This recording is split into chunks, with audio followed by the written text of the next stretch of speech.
The iron collar around my neck was still warm from the royal executioner's hands when the gates of Frostgrave Fortress closed behind me. Lord Elias Vane, Captain Garrick Holt announced to the soldiers gathered in the snow, "By decree of His Majesty, you are appointed Warden of the Northern Exile Territory." A few men laughed. They knew what the title meant. It meant I had been sent here to die. Before me stood a fortress with half its walls collapsed, 300 starving civilians, 87 frostbitten soldiers, no physician, no livestock, no working well, and enough moldy grain to last perhaps 12 days. Beyond the broken battlement stretched a white wasteland ruled by blizzards, wolves, raiders, and things the southern maps described only as unknown northern beasts. Behind me, the royal convoy was already turning around. My older brother, Cedric Vane, watched from inside the warmest carriage. He wore the crimson cloak that should have belonged to the heir of our house, though I had been born 7 minutes before him. He opened the window just far enough for his voice to carry. "Try not to freeze before spring, brother. It would make Mother feel guilty." The woman sitting beside him did not look at me. Lady Eveline Harrow had once promised to marry me. 3 days earlier, she had testified before the king that I had sold military secrets to the northern tribes. Her tears had been convincing. Her forged letters had been perfect. Cedric had comforted her in front of the court while guards chained my wrists. Now her gloved hand rested on his knee. She finally raised her eyes. "There will be no spring for him," she said. The carriage rolled away.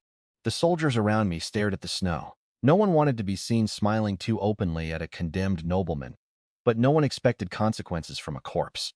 I watched the convoy disappear into the storm. Then I looked at Frostgrave. In another life, I had died here in 18 days. I remembered every hour. I remembered the grain riot on the 7th day.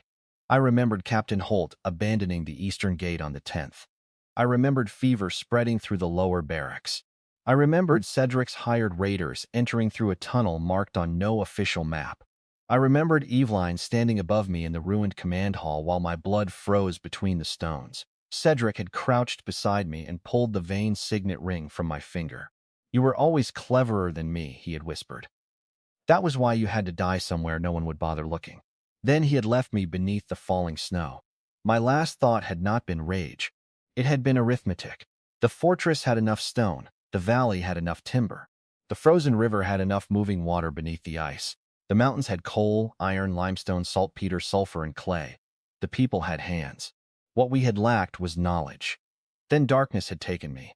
I had opened my eyes 3 weeks earlier in my old bedroom, on the morning before Eveline's accusation, with memories that did not belong to any nobleman of this world. They belonged to another me, a man who had lived in a world of steam turbines, antibiotics, reinforced concrete, electrical grids, blast furnaces, engines, radios, factories, and weapons capable of turning cities into fire. 2 lifetimes had collided inside my skull. One had ended in betrayal. The other had ended beneath the wheels of a delivery truck outside an engineering university. Now I stood at the place where both lives had become useful. Captain Holt approached after the convoy vanished. He was broad, gray-bearded, and built like an old gate that had survived too many sieges. A scar pulled the left side of his mouth downward, giving him a permanent sneer. "My lord," he said, without bowing, "the command quarters are prepared." "Is there heat?" "No." "Food?" "Some." "Clean water?" His pause answered me. I removed the iron collar from my neck and dropped it into the snow. The soldiers flinched at the sound. "Gather everyone in the central yard," I said. Holt looked at me as if I had asked him to gather the stars. "The civilians too? Every person who wants to be alive tomorrow." A few soldiers exchanged glances. Holt's scar twisted. "With respect, my lord, speeches do not fill stomachs. Neither does standing here." He did not move. In my first life, I had tried to win this man with courtesy. I had deferred to his experience, forgiven his insolence, and trusted his reports. He had sold the eastern gate for a leather pouch of silver. This time I stepped closer until he could see exactly how little fear remained in me. "You have served here for 9 years," I said. "You know the fortress is dying. You know the southern court has abandoned it. You know the grain stores are almost empty. Though your written inventory claims there are 38 tons remaining." His eyes tightened. "There are 12 tons at most," I continued. 3 were sold to merchants in Red Hollow. 5 were hidden beneath the officer's stable. The rest never arrived, because Quartermaster Pell has been falsifying supply receipts with your seal." The yard became silent. Holt's hand moved toward his sword. I looked at it. "Draw it." He stopped. "If you draw that sword," I said, You will have to kill me before I explain why your daughter Mara receives medicine from a smuggler named Bran every second month. The color left his face. No one in Frostgrave was supposed to know about Mara. Holt had hidden her in the southern refugee quarter after raiders murdered his wife. Bran had used the secret to control him. I had learned it too late in my first life. This time I had arrived carrying every buried weakness in the fortress. Holt lowered his hand. What do you want? Everyone in the yard. He swallowed once. Then he turned and shouted. Bells rang through Frostgrave. People emerged slowly from barracks, storerooms, workshops, and half-collapsed houses built against the inner walls. They came wrapped in patched blankets and animal hides. Children had blue lips.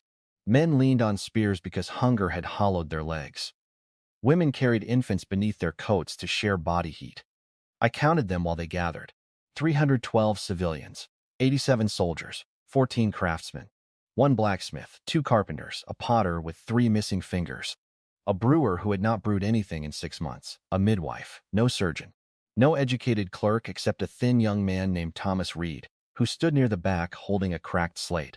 In my first life, Thomas had died during the grain riot while protecting a child he did not know. He was the only person in Frostgrave who had never betrayed me. This time he would live. When the crowd stopped moving, I climbed onto an overturned cart. Snow gathered on my shoulders. No one cheered. They had seen southern nobles arrive before. Men in velvet cloaks who promised repairs, inspected nothing, stole what remained, and fled before the deepest winter. I did not blame them for hating me. I will not tell you that help is coming, I said. The wind carried my voice across the yard. It is not, faces hardened. The king has abandoned this fortress. The southern lords consider you already dead. The supply road will close within 10 days, and no royal convoy will return before spring. A woman began to cry quietly. Captain Holt stared at me as though I had lost my mind. Nobles were supposed to preserve hope, even when hope was a lie. I had no use for lies that produced corpses. Our grain will last 12 days, I continued. Our firewood will last 17. The western wall will collapse under the next heavy storm. The well is contaminated by runoff from the tannery pit. Fever has already entered the lower barracks. Murmurs spread. A soldier shouted, "Then why gather us? To watch us panic, to give you a choice." I pointed toward the open gate behind me. You may leave now. Anyone who believes the South will save them can follow the road. I will not stop you. Take what you can carry. The crowd looked toward the white emptiness. No one moved. The nearest village was 6 days away in summer, and perhaps 12 in winter. Wolves followed the road. Raiders watched the passes. Leaving was death. Staying looked no better. I let the silence settle, and obey every order I give, without delay, argument, or pride. A bitter laugh came from somewhere near the wall. An old miner stepped forward. His name was Bram Keller. In my first life, he had frozen to death after giving his blanket to his grandson. "Obey you?" Bram asked. "What can a silk lord know about winter?" I removed my cloak and tossed it onto the snow. Underneath, I wore no silk, only a plain wool coat, work trousers, and leather gloves reinforced at the palms. I know the water beneath the river is warmer than the air above it. I know moving water can turn a wheel, and a wheel can drive a hammer, a saw, a pump, or a mill. I know black stone burns hotter than timber. I know limestone, clay, sand, and iron can become walls stronger than anything standing here. I know disease is not caused by curses. I know spoiled water can kill more men than an army. I know heat can be moved, pressure can be trapped, and steam can make iron obey. The mocking expression left Bram's face. Most of them understood only fragments. That was enough. I pointed toward the northern ridge. "There is coal beneath that mountain," Bram frowned. "There is black rock, yes. It smokes too much, because you burn it badly." I pointed toward the frozen riv ice. Someone muttered that I was mad. I pointed toward the ruined tannery. "There is death in that pit, and by sunset it will be sealed."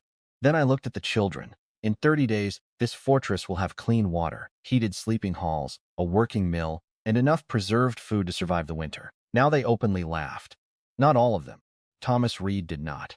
He watched me with the sharp, exhausted attention of a man who had spent years waiting for someone to say something impossible and mean it. Captain Holt stepped close to the cart. "My lord, promises like that will cause a riot when they fail. They will not fail. You cannot create food from snow.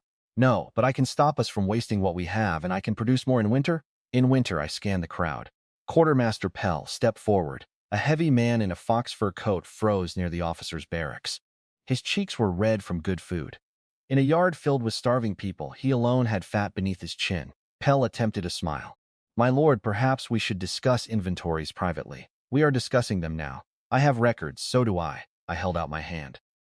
Thomas Reed stared for half a second, then seemed to understand. He pushed through the crowd and gave me his cracked slate. I wrote 3 figures with a piece of chalk. 12 tons of grain remain in the official storehouse, I said. 5 tons are hidden beneath the officer's stable. 200 sacks were traded to Red Hollow. 47 barrels of lamp oil were reported spoiled, though 38 are stored in Pell's private cellar. 6 crates of southern medicine were received. 1 crate reached the infirmary. Pell's mouth opened. I turned the slate so the crowd could see. The missing supplies are worth enough silver to feed this fortress for 3 months. Anger moved through the yard like fire crossing dry grass. Pell backed away. This is slander. Search the stable. No one moved at first. Then Bram Keller picked up a shovel. 3 soldiers followed him. Pell lunged toward Captain Holt. Stop them. Holt did not respond. The captain was watching me now, not with respect but with fear. Good. Fear was more reliable at the beginning. The stable doors were torn open. Men dragged away hay, broken harnesses, and rotting planks. Beneath them lay a trapdoor covered in frozen mud. When they opened it, the smell of grain rose into the air. For starving people, it smelled better than roasted meat. A woman screamed. Not in terror, in rage. The crowd surged toward Pell. I raised one hand. Stop. They stopped because the word came like a gunshot. Pell stumbled backward, his eyes searching for escape. Hang him, someone shouted. Others took up the call. Pell fell to his knees. My lord, mercy. I served your father. You stole from Dree, pay it. With what? My contacts, my knowledge. I know the northern traders. I know which routes remain open. I jumped down from the cart and walked toward him. In my first life, I had spared Pell in exchange for cooperation. He had poisoned the grain stores before fleeing. Mercy offered to an unrepentant trader was not virtue. It was negligence. You every account and every hidden cash, I said. Then you will work. His eyes widened. Work? Until your debt is paid. The crowd became quiet again. I turned to Captain Holt. Strip him of rank. Confiscate his coat, his quarters, his cellar, and every object he owns. Place him on the latrine crew under guard. Pell's face collapsed. You cannot do this to me. I just did. I am a royal officer. No, you are labor. 2 soldiers seized him. He screamed as they dragged him away, promising revenge, royal intervention, and curses from every god whose name he could remember. No one laughed this time. I faced the crowd. The age of titles ended when the last supply wagon left. From today, food follows labor. Heat follows labor. Protection follows labor. No child works. No sick person is abandoned. No officer eats before the civilians. No one steals from the common store. I looked at the hidden grain beneath the stable. If anyone steals food again, they will spend the winter outside the wall. That sentence landed harder than an execution order. Everyone knew what lived outside. I began assigning tasks. Bram Keller would lead 20 miners to the northern ridge and reopen the shallow coal shaft before nightfall. The carpenters would dismantle the abandoned southern watchtower, preserving every usable beam. The potter would test local clay for heat resistance. The brewer would surrender his copper vats and help me build a distillation unit. The midwife would identify every fever case and isolate them in the chapel, which had the best surviving roof. Captain Holt would lead a full inspection of the walls, gates, weapons, and tunnels. Thomas Reed would become my chief recorder. The young clerk blinked when I said it. You can read? Yes. Write? Yes. Yes. Count? He hesitated. Better than most, then you are now more valuable than most. For the first time, something like life appeared in his eyes. I took him, Holt, Bram, and the craftsman, into the old command hall. A cracked table stood beneath a map, stained by damp. Wind pushed snow through a hole in the roof. The central hearth produced more smoke than heat. I cleared the table with one sweep of my arm. Bring charcoal, I told Thomas. He found a broken stick near the hearth. I began to draw first the fortress, then the river, then channels, pipes, a wheel pump, a settling tank, sand filtration beds, a covered cistern. Bram leaned over the diagram. What is that? Our first folded his arms. Captain Holt, frozen. The surface is frozen. The current beneath it still moves. And you intend to reach it during a blizzard? Yes. With what? I drew a conical iron head connected to a hollow tube, a heated boring pipe. We drive it through the ice near the southern bend where the current is fastest. The moving water turns this wheel. I drew paddles. The wheel drives a reciprocating pump. No one spoke. I added valves. The pump raises water into the first tank. Heavy dirt settles. The water then passes through gravel, sand, and charcoal before entering a covered cistern. After that, we boil drinking water until the fever stops. The brewer, Malcolm Gray, touched the drawing with one thick finger. You want to put river filth through sand? Yes. And that cleans it? Partly. Boiling does the rest. What causes the fever? The midwife asked from the doorway. Her name was Sarah Vale. She had followed us without permission. I did not dismiss her. Living things too small to see. Holt gave a humorless grunt. Tiny beasts in water. In a manner of speaking, can they be killed with heat? Certain chemicals, clean handling. Sarah stepped closer. How certain are you? I watched entire cities defeat diseases this way. That was not exactly true. The other me had watched lectures, read case studies, designed municipal systems, and complained about examinations. But the result was the same. She looked toward the lower barracks, then tell me what to do. I drew a second plan. Latrines moved downhill and away from water. Waste pits lined with clay. Hand-washing stations made from pierced barrels. Laundry boiled. Bedding exposed to steam. Sick rooms separated by symptoms. Holt watched the drawings multiply. His disbelief began changing shape.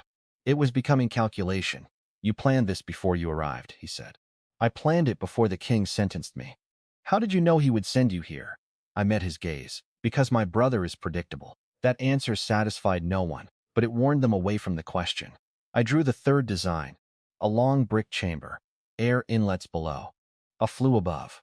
Heat channels beneath a raised floor. Malcolm Gray frowned.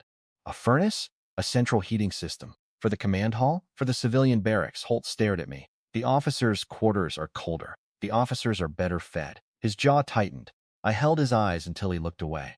In the first life, rank had divided Frostgrave until the hungry tore each other apart. Officers had burned furniture while children froze in adjacent rooms. This time, warmth would be infrastructure, not privilege. By midday, the fortress had changed. Not physically, not yet. But it had begun moving with purpose. People who had spent months waiting for death now carried beams, counted sacks, hauled clay, sorted tools, scraped mold from grain, and broke the frozen earth for drainage trenches. I walked among them without my cloak. I wanted them to see that cold reached me, too. At the stable, Thomas recorded every recovered sack. At the chapel, Sarah separated patients and ordered all drinking water boiled. At the northern ridge, Bram's miners returned carrying baskets of black coal. He dropped a fist-sized chunk at my feet. There, he said. Your magic rock. Good, it smokes. We are not burning it in an open hearth. I took him to the old smithy. The blacksmith, Owen, stood a cracked furnace. He was a narrow man with massive forearms, and the suspicious eyes of someone who trusted iron more than people. I had him rebuild the firebox with a lower air channel and a narrow chimney throat. Then I showed him how to crush the coal, mix it with clay, and form rough briquettes around a perforated wooden mold. The first batch crumbled. The second smoked. The third burned hot enough to make Owen step back. He stared into the blue-edged flame. More air, I said. Controlled from beneath. He adjusted the draft plate. The fire roared. For the first time in years, the smithy became warm enough to melt snow from the roof. Owen looked at me slowly. What else do you know? Enough to make this fortress dangerous. Before sunset, we had our first crisis. A section of the western wall collapsed under accumulated ice. The sound shook the valley. Men shouted. Children screamed. Snow and stone poured into the outer yard, leaving a gap wide enough for 20 raiders to enter side by side. Holt ran toward it with soldiers. I followed beyond the breach. Shapes moved between the trees. Not men. White wolves. Northern dire wolves were larger than southern horses, with thick shoulders and jaws capable of breaking a shield. Hunger had driven them close enough to smell the grain. I counted 9. Then a 10th shape rose behind them. The pack leader's back reached the lower branches of a pine. Holt drew his sword. We cannot hold that gap.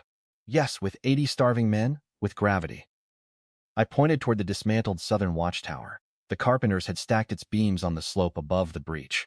Ropes, I said. Bring every rope. Holt understood before the others did. We lashed sharpened stakes between the beams and packed snow around the base of the pile. Men worked while the wolves approached. The pack leader stepped into the open. Its fur was scarred gray. One eye was missing. Steam rolled from its jaws. A soldier dropped his spear and ran. The wolves charged. Cut the supports, I shouted. Axes struck the retaining ropes. Nothing happened. The ropes had frozen stiff. The nearest wolf leaped through the breach and tore a soldier from his feet. For one instant, the old timeline returned, the screaming, the blood, the helpless certainty that every plan would fail because this place wanted us dead. Then I saw the brazier beside the wall. Oil, I shouted. Thomas grabbed a recovered lamp oil flask and threw it over the ropes. I kicked the brazier into them. Fire climbed instantly. The ropes snapped. The stacked beams thundered down the slope. Logs, stakes, ice, and stone crashed through the breach like an avalanche. The first wolves vanished beneath it. The pack leader tried to turn, but a sharpened beam struck its shoulder and drove it against the outer wall. The remaining wolves fled into the trees. The leader did not die. Pinned beneath the timber, it snarled at me with its remaining eye. Holt raised his sword. "Finish it." "Wait." I approached the beast. Its breath smelled of blood and frozen carrion. Its foreleg was broken. The beam had missed its lungs. Everyone expected me to order the kill. Meat was scarce. Wolf hide was valuable. But I had noticed the iron-barbed head buried beneath its ribs, a hunter's bolt. Not ours. I crouched beyond the reach of its jaws. Someone drove this pack toward us. Holt's expression changed. He examined the bolt. A small symbol had been carved into the shaft. A black crown. I knew that mark. Cedric's hired raiders. They were not supposed to arrive for 10 more days. The timeline had already changed. My brother had moved faster because I had not broken in court as he expected. Perhaps my silence had frightened him. Perhaps Eveline had urged him to finish the matter before I could send word south. It did not matter. They had made their first mistake. They had shown me their hand. I stood. "Keep the wolf alive." Holt stared at me. "For what purpose?" "Evidence, study, and perhaps something more." The beast snarled again. I looked beyond it, toward the black trees where Cedric's men were watching. They had expected a ruined fortress. They had expected starvation, panic, and an open gate. Instead, smoke rose from a functioning coal furnace. Workers moved beneath organized commands. Grain had been recovered. Clean water plans covered the command table. The western breach was now sealed by a barricade of timber and dead wolves. It was not enough. Not remotely. But civilization did not begin with towers, engines, or armies. It began when people stopped accepting death as inevitable. I climbed onto the broken wall as night fell. Below me, 400 survivors gathered around the first coal braziers. Heat touched their faces. Steam rose from pots of boiled water. For supper, every person received the same ration. No officers first. No nobles first. Everyone watched me. This morning, they had seen a condemned man. Now they waited for orders. "Tomorrow," I said, "we build the water wheel." The wind pulled at my coat. "After that, we build a sawmill. Then a kiln, then proper furnaces. We will make bricks, steel, glass, medicine, machines, and weapons. We will grow food beneath roofs while snow covers the ground. We will light these walls without candles. We will send voices across mountains without messengers." Some crossed themselves.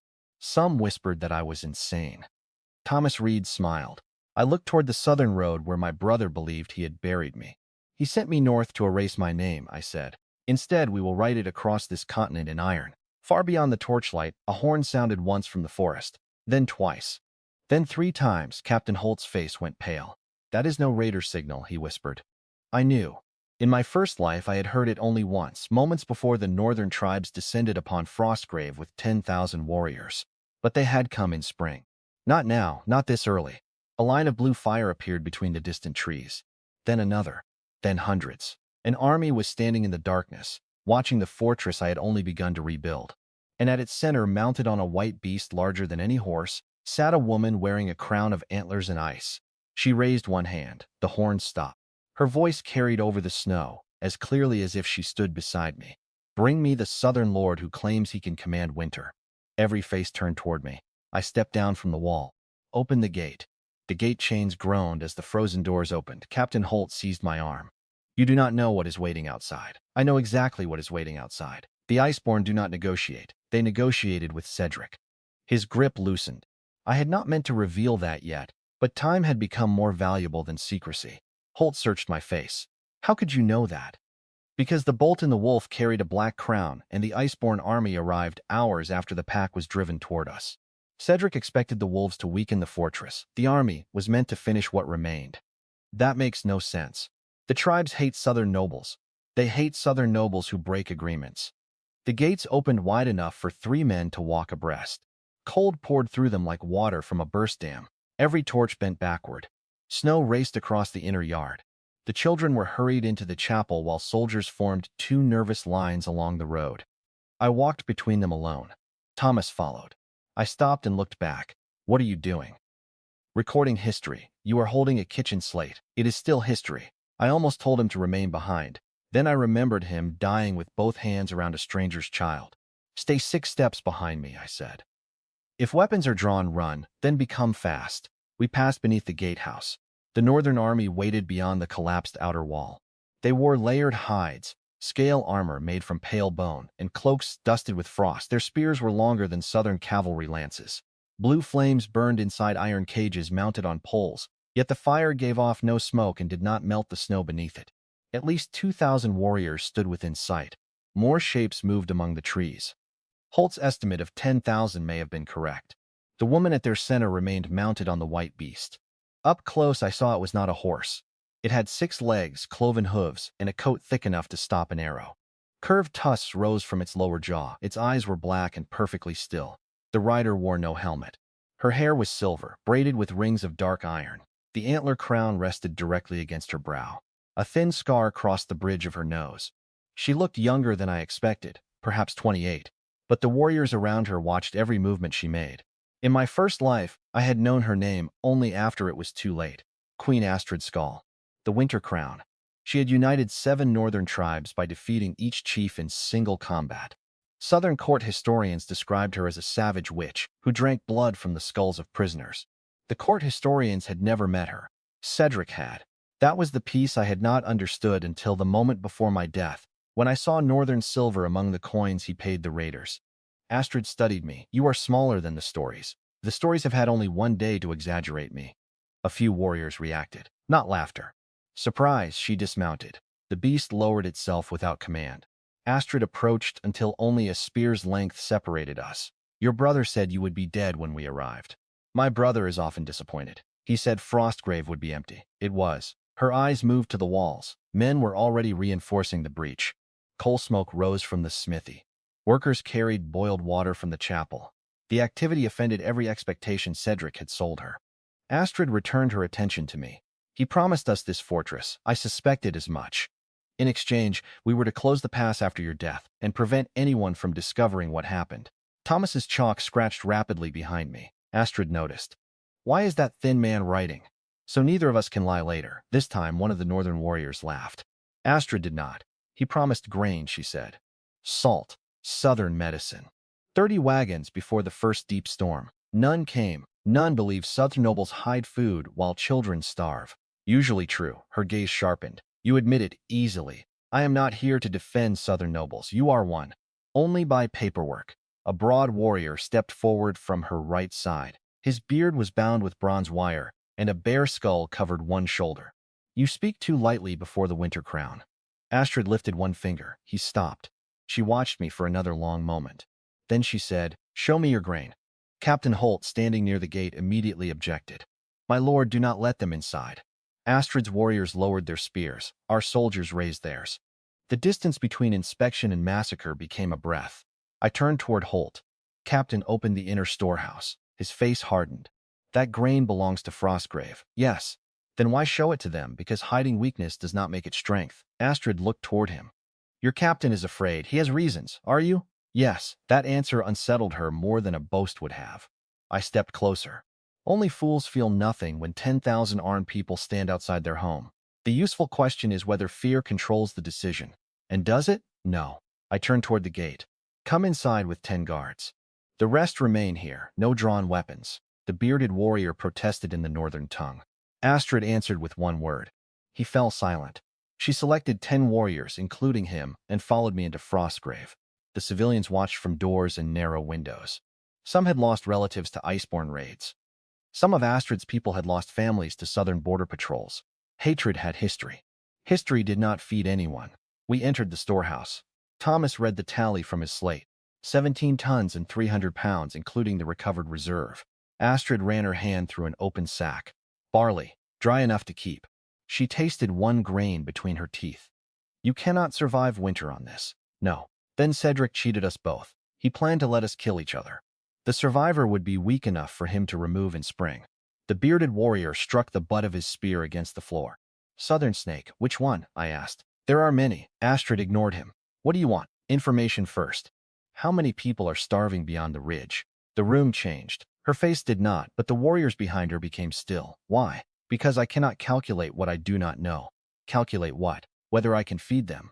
Captain Holt made a sound like a man choking. Astrid stared at me as if I had spoken in the language of birds. You cannot feed your own fortress. Yes. No crops grow in winter, not outside. The bearded warrior laughed openly.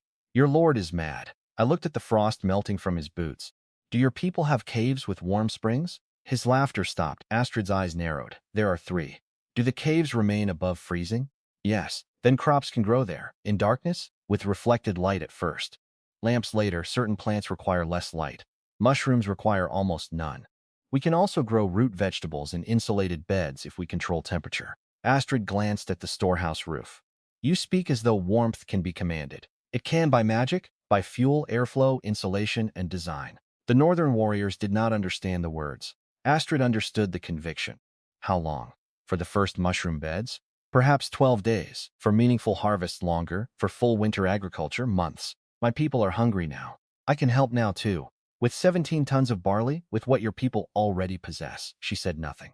I led them into the command hall and spread a fresh hide over the table. Thomas placed charcoal beside me. Mark your winter camps. Astrid did not move. Why should I show you where my people sleep? Because half of them are probably placed according to tradition rather than heat efficiency. Your largest camp is near the eastern glacier because your ancestors considered it sacred. The bearded warrior raised his spear. Astrid stopped him again. How did you know that? In my previous life, your army entered Frostgrave through the eastern tunnel. I later learned your sacred camp stood closest to it. I did not say the words aloud. Instead, I pointed toward the northern map. Because the eastern glacier is the only place large enough for an army and close enough to reach this fortress before dawn. That answer was sufficient. Astrid took the charcoal. She marked 7 camps. I studied the locations. 2 lay beside rivers, 1 near coal, 3 near forests. The eastern camp sat between a geothermal cave and a frozen lake. Resources everywhere. No system connecting them. You have food, I said. The bearded warrior slammed his hand on the table. We have dead reindeer and frozen roots. You have bones? He frowned. Yes. Blood? Yes. Fat? Yes. Hides, sinew, horns, stomachs, organs? His face darkened. Do you mock us? No. I am listing what your people throw away or underuse. We use everything. Then your preservation methods are inefficient. His hand moved toward his knife. Astrid spoke his name, Rurik. He stopped. I drew a smokehouse with controlled airflow, then a rendering vat, then sealed ceramic jars. Meat spoils because tiny organisms consume it. Cold slows them. Salt draws out moisture. Smoke deposits compounds that inhibit decay. Heat kills many of them. Fat can seal cooked meat from air. Properly prepared, one animal can feed people far longer than fresh meat, abandoned to uneven freezing. Astrid leaned closer. You can make meat last through spring, yes. How much salt? That depends on the cut, the temperature, and the method. We have little salt. You have a salt cavern west of the Ashteeth Mountains. For the first time, her composure broke.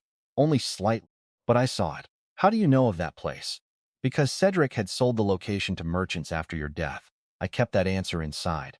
Your warriors carry salt crystals in leather pouches. The color suggests mineral deposits, not sea salt.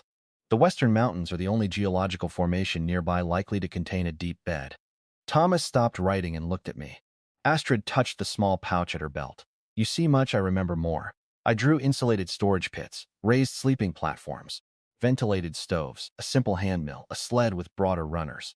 An ice house designed not merely to keep food frozen, but to regulate temperature and prevent repeated thawing. The northern warriors crowded closer despite themselves. Rurik asked the first practical question. If smoke is trapped inside a sleeping hall, people die. Yes, his suspicion became interest. So the smoke leaves here? Through a flue. And heat remains? More of it. He pointed. What is beneath the floor? Channels. Hot air passes under stone or packed clay before escaping. Astrid looked at me. You would give us these designs? No. The room went cold again. I would trade them, Rurik sneered. There is the southern noble. I require coal labor, animal fat, salt, hides, iron ore, and protection for the northern pass. You require food preservation, sanitation, heating, and tools. Charity creates dependence. Trade creates a reason not to kill each other. Astrid's expression became unreadable. What protection? Cedric will send men when he learns I am alive. You want us to fight your family war. I want you to defend the agreement he already violated. And in return, I will help prevent your people from starving. Rurik shook his head. Words. I reached for a clay cup near the hearth. Bring snow. Thomas filled it. I placed the cup over a flame and crushed a handful of dirty barley into the water. Then I added a strip of wolf meat taken from the carcass near the breach. Astrid watched.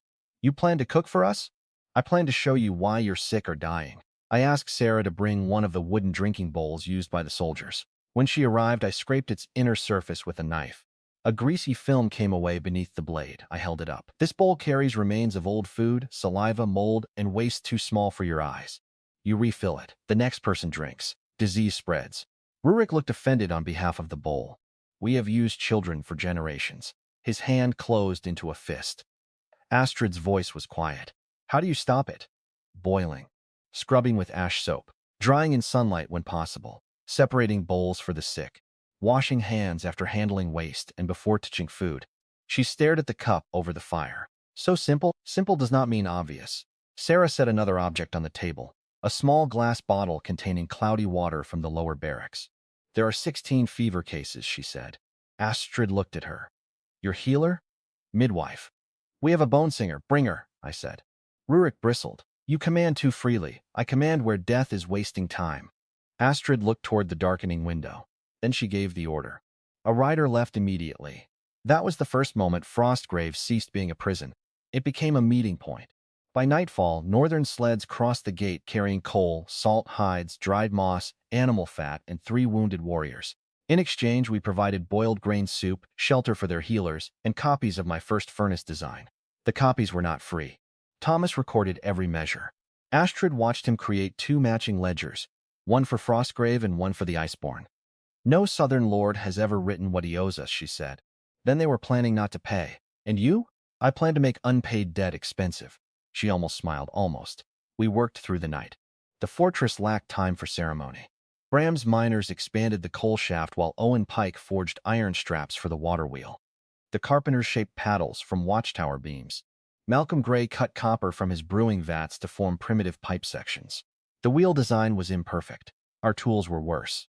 The cold split wood, stiffened ropes, and numbed fingers within minutes. 3 times the axle alignment failed. Twice the ice cracked beneath the workers. On the 3rd attempt, a young soldier named Peter Hale fell into the river. The current dragged him beneath the surface. Holt threw himself flat and caught the rope around Peter's waist. 3 men pulled. The rope sliced through Holt's gloves and opened both palms, but he did not release it. They dragged Peter out blue and motionless. Someone shouted that he was dead. I knelt beside him, no breath, no visible movement. In my first life, Frostgrave treated drowning as final. In the other world, I had completed mandatory first aid training and resented every minute of it. Now those minutes returned. I cleared Peter's mouth, tilted his head, and forced air into his lungs. The soldiers recoiled. What are you doing? Holt demanded, keeping him alive. I pressed hard against Peter's chest, again. Nothing. The cold wind cut through my coat. Thomas counted compressions aloud, his voice shaking. I breathed for Peter again. His chest rose, still nothing. Sarah knelt opposite me. Tell me how. I guided her hands. Here, push hard. Let the chest rise between each press, we continued. A minute passed, then another. Men began looking away. Peter coughed. Water burst from his mouth. He sucked in one ragged breath that sounded like torn cloth. The workers shouted. Holt dropped to his knees beside him. Peter's eyes opened without focus. I turned him on his side and covered him with 3 cloaks. Warm him slowly. Not against direct flame. Remove wet clothes, keep him awake. Sarah obeyed instantly. Holt remained kneeling in the snow. Blood ran from his palms. He looked at me differently now. Not fear, not yet loyalty, something more fragile.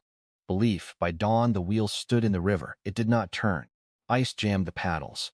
Southern science. An engineering problem, I corrected.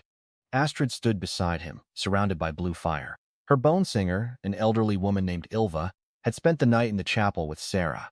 Together, they had isolated the worst fever cases and boiled every instrument they possessed. Astrid looked at the frozen wheel. You promised moving water. Your wheel is not. Then the design is wrong. Rurik smiled. You admit failure. I admit data. I climbed down the embankment. The wheel had too many narrow paddles. Slush accumulated between them and froze. The axle grease had thickened in the cold. The wooden bearings were too tight. 3 faults, all fixable. Remove every second paddle, I said. Widen the gaps. Heat the bearing housing. Mix the animal fat with lamp oil. Owen objected. The axle will wobble. Then brace it from both sides. We rebuilt it. The sun rose as a pale circle behind the clouds. The current caught the first paddle. The wheel moved an inch, stopped, moved again, then turned slowly at first. Wood groaned. Ice broke against the blades. The axle rotated, driving the crude crank connected to Malcolm's copper pump. The pump coughed air. Then brown water surged through the pipe and spilled into the settling tank. No one spoke. They watched river water climb uphill. A child near the wall began laughing. Others joined. The sound moved through Frostgrave faster than any command. Astrid stared at the turning wheel. That is not magic. No, it moves without men. The river does the work, and it will continue as long as the current flows and the machine is maintained. She walked around it once. Then again. Her eyes followed the axle, the crank, the piston, the pipe. I knew what she was seeing. Not one pump, 1,000 machines. Saws, bellows, hammers. Power separated from muscle. Civilization began when human effort stopped being the only engine. Rurik touched the rotating shaft. His expression became almost reverent. What else can the river move? Anything we can connect to it. Astrid turned toward me. Behind her, northern warriors watched clean water pour into a man-made tank. Behind me, Frostgrave's people stood straighter than they had the day before. The world had shifted by less than the width of a wooden axle. But it had shifted. A horn sounded from the southern watch road, not northern royal. Holt climbed the wall and looked through the falling snow. A convoy, he called. 6 carriages. 20 riders. Astrid's hand went to her sword. Your brother? No. I recognized the blue and gold banner before the riders reached the outer markers. House Harrow. Evelyn's family. The first carriage stopped beyond the rebuilt breach. A herald stepped down, wrapped in sable.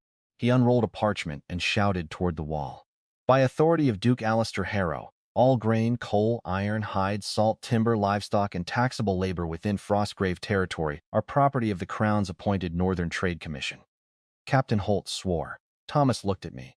There was no commission yesterday. There was no working fortress yesterday. The herald continued. Lord Elias Vane is ordered to surrender command immediately to Commissioner Lucian Harrow, who will assume lawful control of the territory and its resources. The second carriage opened. Lucian Harrow emerged wearing polished armor beneath a white fur cloak. Eveline's older brother. In my first life, he had arrived after my death to erase the evidence and burn the bodies. This time he looked past me and saw the turning water wheel, the Northern Army, the recovered grain, and workers carrying coal into a living fortress. Greed replaced surprise almost instantly. He smiled. Elias, he called. You have done better than expected. I descended from the wall. Astrid followed. Lucian's smile weakened when he saw her crown. He recovered quickly. The savages are already inside. How fortunate I arrived before you surrendered the king's fortress to them. Rurik growled. A commissioner, I said. Show me the royal seal. Lucian produced the parchment. The wax bore the king's crest. The signature looked correct. The document granted him absolute emergency authority over Frostgrave. Holt read it and went pale. Under Southern law, resistance meant treason. Lucian stepped closer. You were sent here as punishment, not to play ruler. Hand over the keys, the ledgers, and the stores. I may allow you to keep a private room until spring. His riders laughed. The old version of me would have argued. He would have appealed to honor, family, and law. I had died once beneath the weight of forged paper. I no longer worshipped ink. I took the parchment from Lucian's hand. Then I held it over a torch. The royal decree caught fire. Lucian's smile vanished. Every sword around him came free. Captain Holt drew his weapon. The Iceborn lowered their spears. I watched the king's seal curl into black ash between my fingers. You have committed treason, Lucian whispered. No, I said. I have identified a counterfeit. His face twitched. It carries the royal seal. The seal is genuine. The order is not. Silence. Lucian's eyes narrowed. I stepped close enough that only he could hear my next words.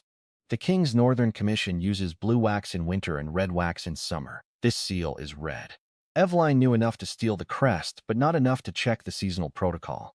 For the first time, fear entered his face. It lasted only a heartbeat. Then his riders advanced. Astrid drew her sword. Blue flame exploded along the blade. But before either side moved, a deep metallic sound rolled across the valley. One strike. Then another. Then a third. Bram Keller stumbled from the northern mine, black dust covering his face. My lord, he shouted. We broke through the lower wall. Look toward him. What did you find? He held up a lump of dark gray stone threaded with shining veins. Not coal, not iron. I recognized the metallic luster, the density, and the blue crystals growing along the fracture. Manganese. And something else. Something that should not have existed in that formation. The crystal pulsed with faint internal light. Astrid's warriors recoiled. Ilva, the bone singer, whispered a word in the northern tongue. Starstone. Lucian stared at the ore. Greed burned away every trace of caution. He pointed his sword toward the mine. That deposit belongs to the crown. Astrid stepped beside me. No, she said. It belongs to Winter. I looked at the glowing stone in Bram's hand and understood why Cedric wanted Frostgrave erased. This was not merely exile territory. It was the richest mineral basin on the continent. And modern science had just found the fuel for an age no kingdom was prepared to survive. I faced Lucian. You came for my grain, I said. Now you are going to lose your army. Lucian laughed. It was too loud and too quick. The sound of a man trying to convince his own soldiers that fear had not entered him. You have 80 starving guards, he said. I have 20 mounted knights, a royal commission, and the authority to hang every traitor inside these walls. You have 19 knights. His smile tightened. I pointed toward the rider nearest the final carriage. The man sat too stiffly. His left hand remained beneath his cloak while the others held reins or weapons. Frost had gathered on his shoulders because he had not moved since arriving. He is not one of yours. That was his mistake. The rider drew a short northern bow from beneath his cloak and fired. The arrow did not strike Lucian. It struck the horse of the knight beside him. The animal screamed and collapsed, throwing its rider into the snow. Before anyone could react, the disguised archer cut the harness of the final carriage, kicked free of his saddle, and rolled beneath the wheels. 2 explosions shook the road. Not large ones. Crude ceramic charges packed with black powder and gravel. Enough to terrify horses. Enough to turn a disciplined formation into chaos. Lucian's cavalry scattered across the narrow approach. 3 horses crashed into each other. 1 rider fell beneath hooves. Another dropped his sword while trying to control his mount. Rurik roared. The Iceborne advanced as one wall. I raised my hand. Do not kill them. Rurik looked at me as if I had ruined a fine meal. They entered with drawn weapons. I need prisoners, Astrid understood first. Alive, she commanded. Her warriors moved. The difference between trained knights and warriors who had spent their lives hunting across glaciers became obvious in seconds. The southern riders depended on formation, momentum, and open ground. The road offered none of those. Iceborne hooks tore men from saddles. Spears trapped arms rather than piercing chests. Ropes whipped around ankles. Captain Holt led our soldiers from the gate and sealed the retreat. Lucian remained on foot in the center of the confusion, shouting orders no one could hear. I walked toward him. He pointed his sword at me. You arranged the ambush, he said. No. The disguised archer rose from beneath the carriage and pulled down his hood. A woman with cropped black hair stood there, smiling through blood from a split lip. Astrid's expression changed. Sigrid, the woman bowed. My queen. Lucian looked between them. Sigrid had been one of Astrid's scouts, hidden among the convoy before it reached the valley. She had likely intended to observe Lucian, not help me. But when she saw his men draw steel, she had chosen quickly. Useful people often did. Lucian slashed at me. I stepped inside the arc. My hand caught his wrist. My shoulder struck his chest. His sword fell. I drove one knee into the back of his leg and forced him into the snow. He struggled until Rurik placed the edge of a stone axe against his neck. Then Lucian became very still. I picked up his sword, fine southern steel. Silver inlay, harrow crest on the guard, worth enough to buy food for perhaps 50 families. Lucian had worn it into a starving fortress as decoration. I handed it to Thomas, recorded as confiscated property. Thomas accepted the blade awkwardly. Under which category? Evidence. Lucian twisted toward me. You cannot imprison a duke's son. I can imprison a forger, an armed invader, and a thief. That decree came from the king. No, it came from House Harrow. You have no proof. I looked toward the carriages.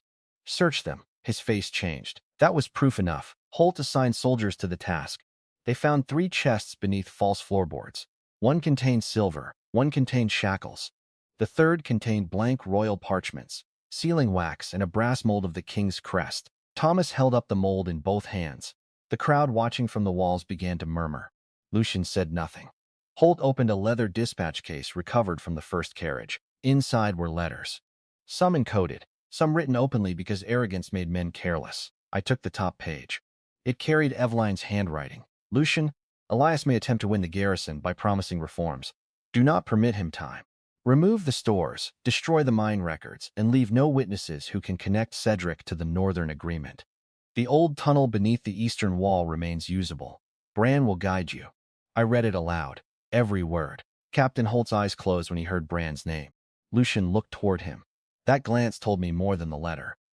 Holt stepped forward and struck Lucian across the face. The blow knocked him sideways. Rurik laughed approvingly. Holt stood over him with blood seeping through the bandages on his palms. You used my daughter. Lucian spat red into the snow. I do not know what you mean. Bran has kept her medicine scarce for 3 years. Every month he raised the price. Every month he demanded names, patrol routes, and gate schedules. Lucian smiled through the blood. Then perhaps you should have had a healthier child. Holt drew his sword. I caught the blade with Lucian's scabbard before it descended. Holt's face had become something raw. Move, no, he threatened Mara. He wants you angry. I am angry. Then he is controlling you. Lucian watched us, waiting, hoping. I lowered the scabbard slowly.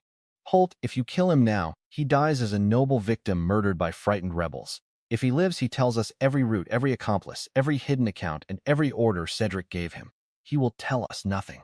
Everyone tells us something. Lucian gave a weak laugh. You think you can torture me? No. I looked at the glowing ore in Bram's hand. I think you are too greedy to stay silent. We took the prisoners inside. The knights were disarmed, separated, and given the same thin barley soup as everyone else. No beatings. No starvation. No unnecessary cruelty. That disturbed them more than pain would have. Men understood hatred. Procedure frightened them. Lucian was placed in the command hall before the map table. His hands were bound to the chair, but his coat remained on him. I sat opposite. Astrid stood near the hearth.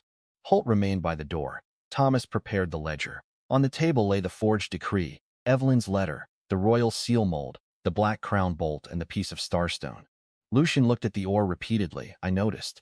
You know what it is, I said. He leaned back, a glowing rock. You brought Shackle's forged decrees and mind maps for a glowing rock? His gaze shifted toward the documents. Another mistake. Thomas followed it. He opened a rolled map recovered from Lucian's carriage and spread it across the table.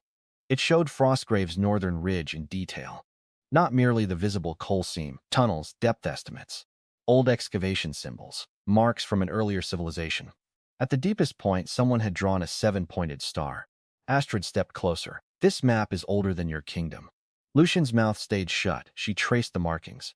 These are Eskar runes. Rurik crossed himself in the northern fashion. The Eskar had ruled the north before recorded southern history. The tribes said they built halls beneath glaciers, heated cities without fire, and created weapons that sang before killing. Southern scholars called those stories superstition. The map made superstition expensive. Where did House Harrow get this? Astrid asked. Lucian smiled. You savages forgot your own inheritance. Rurik took one step. Astrid did not stop him this time. I did later. Rurik glared at me. I looked at Lucian. You came too quickly. Silence. The decree was prepared before my sentencing. The carriages were loaded before the royal court accused me. House Harrow knew I would be sent here because House Harrow helped choose the destination. Lucian's expression remained controlled. Almost. You expected me to die within days, I continued. Then you planned to arrive, claim emergency authority, remove the starstone, destroy the records, and abandon Frostgrave again. He said nothing. Cedric was never the architect, I said. He was the knife. Lucian's eyes flickered. There, the smallest confirmation. Eveline and her father had found the map. They needed House Vane's influence to push a royal appointment north. Cedric wanted my inheritance. The Harrows wanted the mine. Each believed they were using the other. That gave me leverage. Your father does not intend to share the deposit with Cedric. Lucian smiled thinly. You know nothing about my father. I know he sent you instead of Eveline. The smile vanished. She understands court politics. You understand force. If this mission succeeded, you would control the mine. If it failed, you would be blamed for exceeding authority. Lucian's jaw tightened. Your father gave you a counterfeit seal and expendable men. He sent his least valuable child north. He lunged against the ropes. The chair scraped across stone. Holt's hand moved to his sword, but I shook my head. Lucian stopped struggling. His breathing grew heavy. I leaned closer. I was sent here to die too. That is why I recognized the arrangement. He stared at me. For one moment, anger made room for understanding. Not trust, never that. But common humiliation had opened a crack. I placed Eveline's letter before him. She wrote that Cedric should erase all witnesses connecting him to the Northern Agreement. She did not mention protecting you. Lucian read the line. His sister's handwriting condemned him more effectively than anything I could say. He looked at the starstone again. What do you believe it does? Nothing until I test it. You cannot. Why? Because everyone who tried died. The room became still. Thomas's chalk paused. I sat back. Now we are progressing. Lucian looked toward the map. My father acquired a fragment 6 years ago. A merchant found it beneath an old northern shrine. The stone produced heat without burning. He gave it to a royal alchemist. What happened? The alchemist placed it inside a copper vessel, and the vessel frowned. I do not know. Was the fragment consumed? No. Did it release smoke? No. Gas? I said I do not know. Light intensity? Changes under pressure? Reaction to water, magnetism at me. Astrid did too. To them, the questions sounded like another language. To me, they formed the beginning of a laboratory. Lucian swallowed. The alchemist died 3 days later. Burns? His skin turned blue. He vomited blood. His hair fell out. Radiation. Or something close enough to kill by similar mechanisms. I looked at the glowing stone on the table. Bram still held it in his bare hand. Put that down. He blinked now. He dropped it onto the hide. Everyone move away from the table. They obeyed. Lucian watched comprehension spread across my face. You know what it is. No. I know one thing it may do. I took 2 iron fire tongs and carried the sample into the unused western chamber. We placed it inside a thick stone box, covered it with lead plates stripped from the chapel roof, then stacked coal sacks around the container to mark a boundary no one would cross. The chapel roof would need replacing. Lives came first. I ordered Bram to stop all work in the new tunnel. Every miner who had entered would wash, change clothing, and report any sickness immediately. Tools would remain isolated. He objected. That vein could make us rich. It could make us dead. That ended the argument. Lucian's confidence returned when we re-entered the command hall. You see? The mine cannot be used. The mine contains coal, manganese, iron, and probably several other deposits. The dangerous material is one resource among many. Starstone is the only one the Crown wants. The Crown does not know what to do with it. Neither do you. Not yet. That answer frightened him. I turned to Thomas. Bring the prisoners one at a time. Offer them a choice. Honest testimony in labor or confinement until spring. Lucian laughed. You believe my knights will betray me? Not all of them. The first man spoke within 10 minutes. His name was Edwin Shaw. He was not a knight. He was a stable master wearing borrowed armor for extra pay. He told us where Lucian had met Bran. The second prisoner remained silent. The third revealed the location of a supply cache 2 days south. The fourth claimed innocence until Thomas showed him Eveline's letter. Then he admitted that another convoy waited near Red Hollow with grain, tools, and 50 mercenaries. By midnight, Lucian understood that rank had dissolved around him. His own men were becoming witnesses. I left him beneath guard and returned to the waterworks. The pump had filled the first settling tank. Mud already collected at the bottom. Water flowed into the gravel bed, then the sand layer, then charcoal. The result was not safe yet, but it was clearer. Sarah boiled the filtered water and distributed it to the sick. Ilva watched the process with deep suspicion. You remove the river spirit, she said. I remove dirt. Then perhaps the dirt is its diarrhea. She considered that. An unpleasant spirit. We worked together to build a steam box from planks and copper tubing. Bedding entered one side. Hot vapor passed through it from Malcolm's largest vat. The first attempt soaked everything. The second scorched a blanket. The third produced steady steam without flame-touching cloth. Sarah used it to treat bedding from the fever ward. By morning, no new patients had developed symptoms. That did not prove success, but it was the first day without increase. Hope was dangerous when based on one result, so I told no one to celebrate. They celebrated anyway. A child carried a cup of clear boiled water through the yard as if it were treasure. In Frostgrave it was. Astrid remained through the night. At dawn, she found me drawing beside the smithy. A saw driven by the river. You already have men with saws. This will cut more timber in 1 hour than 10 men can cut in a day. She crouched beside the diagram. And this, a grain mill, and that, a mechanical hammer. Her finger moved to a series of shafts. One river moves all of them. One river can move many machines if power is distributed correctly. She's silent. Then she asked, how many people could one fortress feed? With proper agriculture, storage, and transport? Yes, thousands at first. More later. How many could it arm? That depends on what we choose to build. She looked toward the southern prisoners. You speak as though building and war are separate. They are not. A forge makes plowshares and swords. Chemistry makes fertilizer and explosives. Roads carry grain and armies. The difference is intention. And your intention? To survive long enough to choose. That answer seemed to satisfy her. She stood. My people will provide 200 laborers, 50 hunters, and every sack of salt we can spare. In return, you will build heated halls in the eastern camp and teach us preservation. Agreed with conditions. Her eyes sharpened.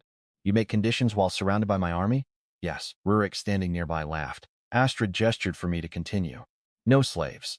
No forced labor. Every worker receives food, heat, and recorded compensation. No raiding within Frostgrave territory. No private seizure of tools or machinery. Disputes come before a joint council. Rurik stopped laughing. Astrid studied me. The tribes do not answer to southern laws. Then these will be northern laws too, you presume much.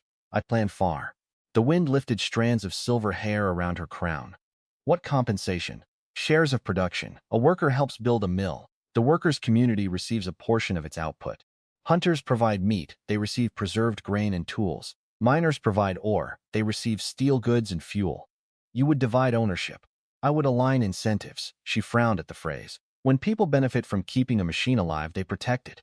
And when they do not, they steal it, break it, or wait for someone else to repair it. Astrid looked toward the water wheel. Children had gathered near the tank. A soldier showed them how the crank moved. One small girl turned her arms in imitation, making the others laugh. This council, Astrid said. Who sits on it? You, me. Holt, a civilian representative, a craftsman. One elder from each participating tribe. Too many voices, enough to make murder slower. She smiled then, not almost, fully. It changed her face more than I expected. Agreed. Thomas recorded the Frostgrave Compact before noon. It was not grand. No golden ink, no royal witnesses, just charcoal parchment and signatures from people most southern nobles considered disposable.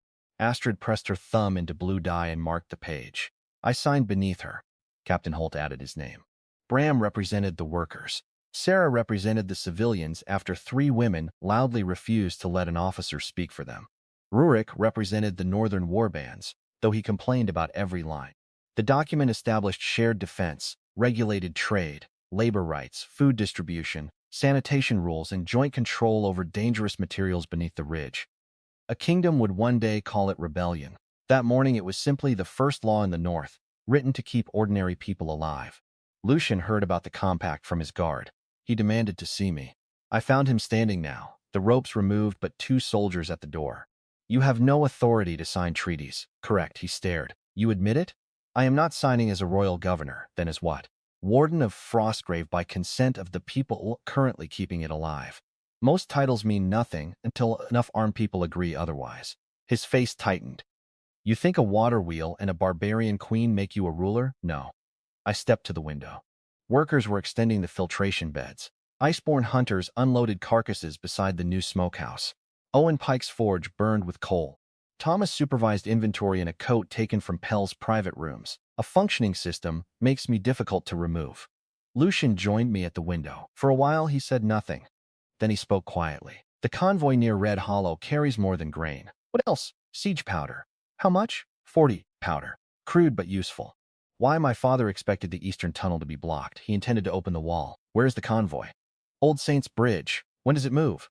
Tomorrow night. I looked at him. What do you want? My life. You already have it. My freedom. No. His jaw hardened. Then we are finished. Your father sent you to die. Your sister documented it. Your men are testifying. If I release you now, you return to people who will blame you for failure. I am still a harrow. So is Evelyn. That struck him, I continued. You can remain a prisoner, or you can become useful. His eyes narrowed. What does useful mean? You guide us to the convoy. And then, you work under Thomas. Lucian stared at the thin clerk across the yard. You expect me to answer to a copyist. He is currently chief recorder, quartermaster, and administrator of a territory larger than 3 southern duchies. He was holding a kitchen slate yesterday, and you were holding a forged decree. His face flushed. I let the silence do its work. Pride resisted. Survival guides you. Good. You trust me? No. Then why bring me? Because if it is a trap, you will be standing closest to it. We left Frostgrave after sunset. Astrid sent Rurik, Sigrid, and 40 Iceborne scouts. Holt chose 20 soldiers who could still march. I brought Thomas because he refused to remain behind, and because someone needed to record whatever we captured. Lucian rode with his hands tied to the saddle. The route south passed through a narrow gorge lined with black pine. Snow muffled every sound. We traveled without torches. At midnight, Sigrid returned from ahead. Convoy at the bridge. 56 mercenaries, 12 wagons, 2 powder carts. They have prisoners. What prisoners? Astrid asked. Villagers from Red Hollow, men, women, children. Lucian looked away. I pulled him from the saddle. You said nothing about civilians. I did not know. Lie again and I leave you tied beneath the bridge. His anger vanished. They may be witnesses. My father removes witnesses. There it was. House Harrow did not merely plan to take Frostgrave. They planned to erase every settlement along the route. I studied the gorge. Old Saints Bridge crossed a frozen ravine. The convoy had placed wagons in a defensive circle near the southern end. Fires burned between them. Prisoners sat bound beneath canvas. A frontal attack risked igniting the powder. So did arrows, so did panic. We needed the mercenaries disarmed before they understood they were under attack. I looked at the slope above the camp. Layered. Recent wind deposit over hard ice, unstable. Rurik followed my gaze. No, yes. The avalanche will bury the prisoners, not if we control its size. You control rivers. Now snow? I control triggers. We climbed above the camp. The slope angle was steep enough. A full collapse would kill everyone, but a limited slab released along the upper edge could sweep across the road without reaching the prisoner wagons if we directed it through two channels. We cut trenches in the snow, placed rope lines, drove stakes to shape the release. Rurik watched with growing discomfort. This is madness. It is geometry that does not improve it. Below, mercenaries drank around the fires. Thomas lay beside me, teeth chattering. What happens if your calculation is wrong? We improvised. You say that too calmly. It sounds better than panic. At my signal, the scouts cut the first rope. Nothing happened. Rurik looked at me. I cut the second myself. The upper slab cracked. A low sound rolled through the mountain. The mercenaries looked up. Snow broke free. Not the entire slope. A white wall, perhaps 6 feet deep, swept downward through the channels we had carved. It struck the road behind the convoy first, sealing retreat. The second branch crossed the southern approach, knocking guards from their feet and burying weapons beneath snow. The central camp remained intact. For 3 seconds, everyone froze. Then Astrid's horn sounded. Iceborne warriors appeared on both ridges. Holt's soldiers advanced from the bridge. I walked down the slope beside Lucian. Drop your weapons, I called. The road is sealed. Your powder cart's already abandoned you. The mercenary captain shouted, Who are you? Elias Vane. Several men reacted to the name. Good. Lucian had told the truth about one thing. They knew who I was supposed to be, dead. I pulled the forged royal seal mold from my coat and threw it into the snow before them. Your commission is counterfeit. Your commander is my prisoner. House Harrow intended to kill you after the cargo reached Frostgrave. The captain looked at Lucian. Lucian hesitated. I moved one hand toward the knife at his throat. He spoke. It is true, the mercenaries began arguing. The captain's face darkened. You expect us to believe a lord betrays his own house? Lucian gave a bitter laugh. My house betrayed me first. That was enough, not for loyalty, for doubt. I pointed toward the prisoner wagons. Release the villagers. Surrender the powder and supplies. You may leave with your personal weapons once the road is cleared. And if we refuse? Rurik raised his axe, I answered before he could. Then we released the rest of the mountain. The captain looked up. Our scouts stood beside the final trigger ropes. He threw down his sword. One by one, the others followed. We captured 12 wagons without losing a person. Grain, dried beans, copper wire, medical alcohol, lamp wool, canvas, seeds, 2 printing presses disassembled into crates, and 40 barrels of black powder. The prisoners from Red Hollow told us House Harrow's men had burned 3 homes and killed the village elder when he refused to sign away the settlement's winter store. Their fear turned to rage when Lucian appeared. A woman struck him with both hands. He did not resist. By dawn, the convoy moved north under new ownership. Thomas rode beside the lead wagon, recording every crate. I walked near the powder carts, 40 barrels. Enough to quarry stone, open mines, build roads, or destroy an army. Modern science did not make civilization gentle. It made every choice larger. As Frostgrave appeared through the morning snow, bells began ringing from the walls. People poured into the yard. They saw the grain first, then the tools, then the prisoners returned alive. The sound that rose from the fortress was not cheering. It was something deeper, relief with teeth, the knowledge that survival was no longer a favor granted by the South. We unloaded the final wagon near the smithy. Beneath a false canvas floor, Sigrid found a narrow wooden case. Inside lay glass tubes, brass instruments, and a leather notebook. The Royal Alchemist's Research. Lucian went pale when he saw it. I opened the first page. The handwriting described the starstone fragment, its heat, its light, and the sickness that followed exposure. Near the end, the alchemist had drawn a machine, a ring of copper coils around a suspended crystal. Beside it, one line had been underlined 3 times. The stone does not create power, it answers it. I turned the page. A second sentence waited beneath the diagram of magnetic fields. With sufficient control, the response may be amplified. The North had not merely given me fuel, it had given me a door. And somewhere beneath Frostgrave, a buried civilization had already walked through it. The notebook smelled of mildew, lamp oil, and old fear. I read it until my eyes burned. The royal alchemist, Dr. Ambrose Vale, had not understood starstone, but he had been disciplined enough to record every failure. He had exposed fragments to fire, pressure, sound, magnetism, acids, and electrical discharge produced by crude friction machines. Most tests did nothing. Some produced heat, a few produced light. One killed a horse from across a stone wall. He had marked that page with a trembling hand. The stone answers organized energy. Random force produces random consequences. I closed the notebook. Thomas sat opposite me in the command hall, surrounded by ledgers, confident letters, and 3 empty cups. "You have read that line 12 times," he said. 13. "Does the extra reading improve it?" "No, then perhaps sleep would. Sleep will not stop radiation." He frowned. That word again. Like the tiny beasts in water? Less alive, more indifferent. That is worse, yes. Outside, Frostgrave no longer sounded like a dying fortress. Hammers struck iron. Saws bit into timber. Wagons groaned beneath sacks of grain. The captured printing presses had been assembled in the old chapel annex, where Thomas planned to produce sanitation notices and work schedules once we carved enough letter blocks. Every improvement created 3 new problems. The water wheel drove the pump well enough, but ice damaged the paddles twice a day. The coal furnace heated 1 civilian barracks, but smoke leaked through cracked masonry. The preserved meat from Astrid's hunters had spoiled in 2 improperly sealed jars. 3 miners developed nausea after entering the Starstone tunnel. That last problem mattered more than all the others. I had ordered the mine sealed with stone, clay, and lead. No one would enter until we built instruments capable of detecting whatever the crystal emitted. Dr. Vale's notebook described an electroscope.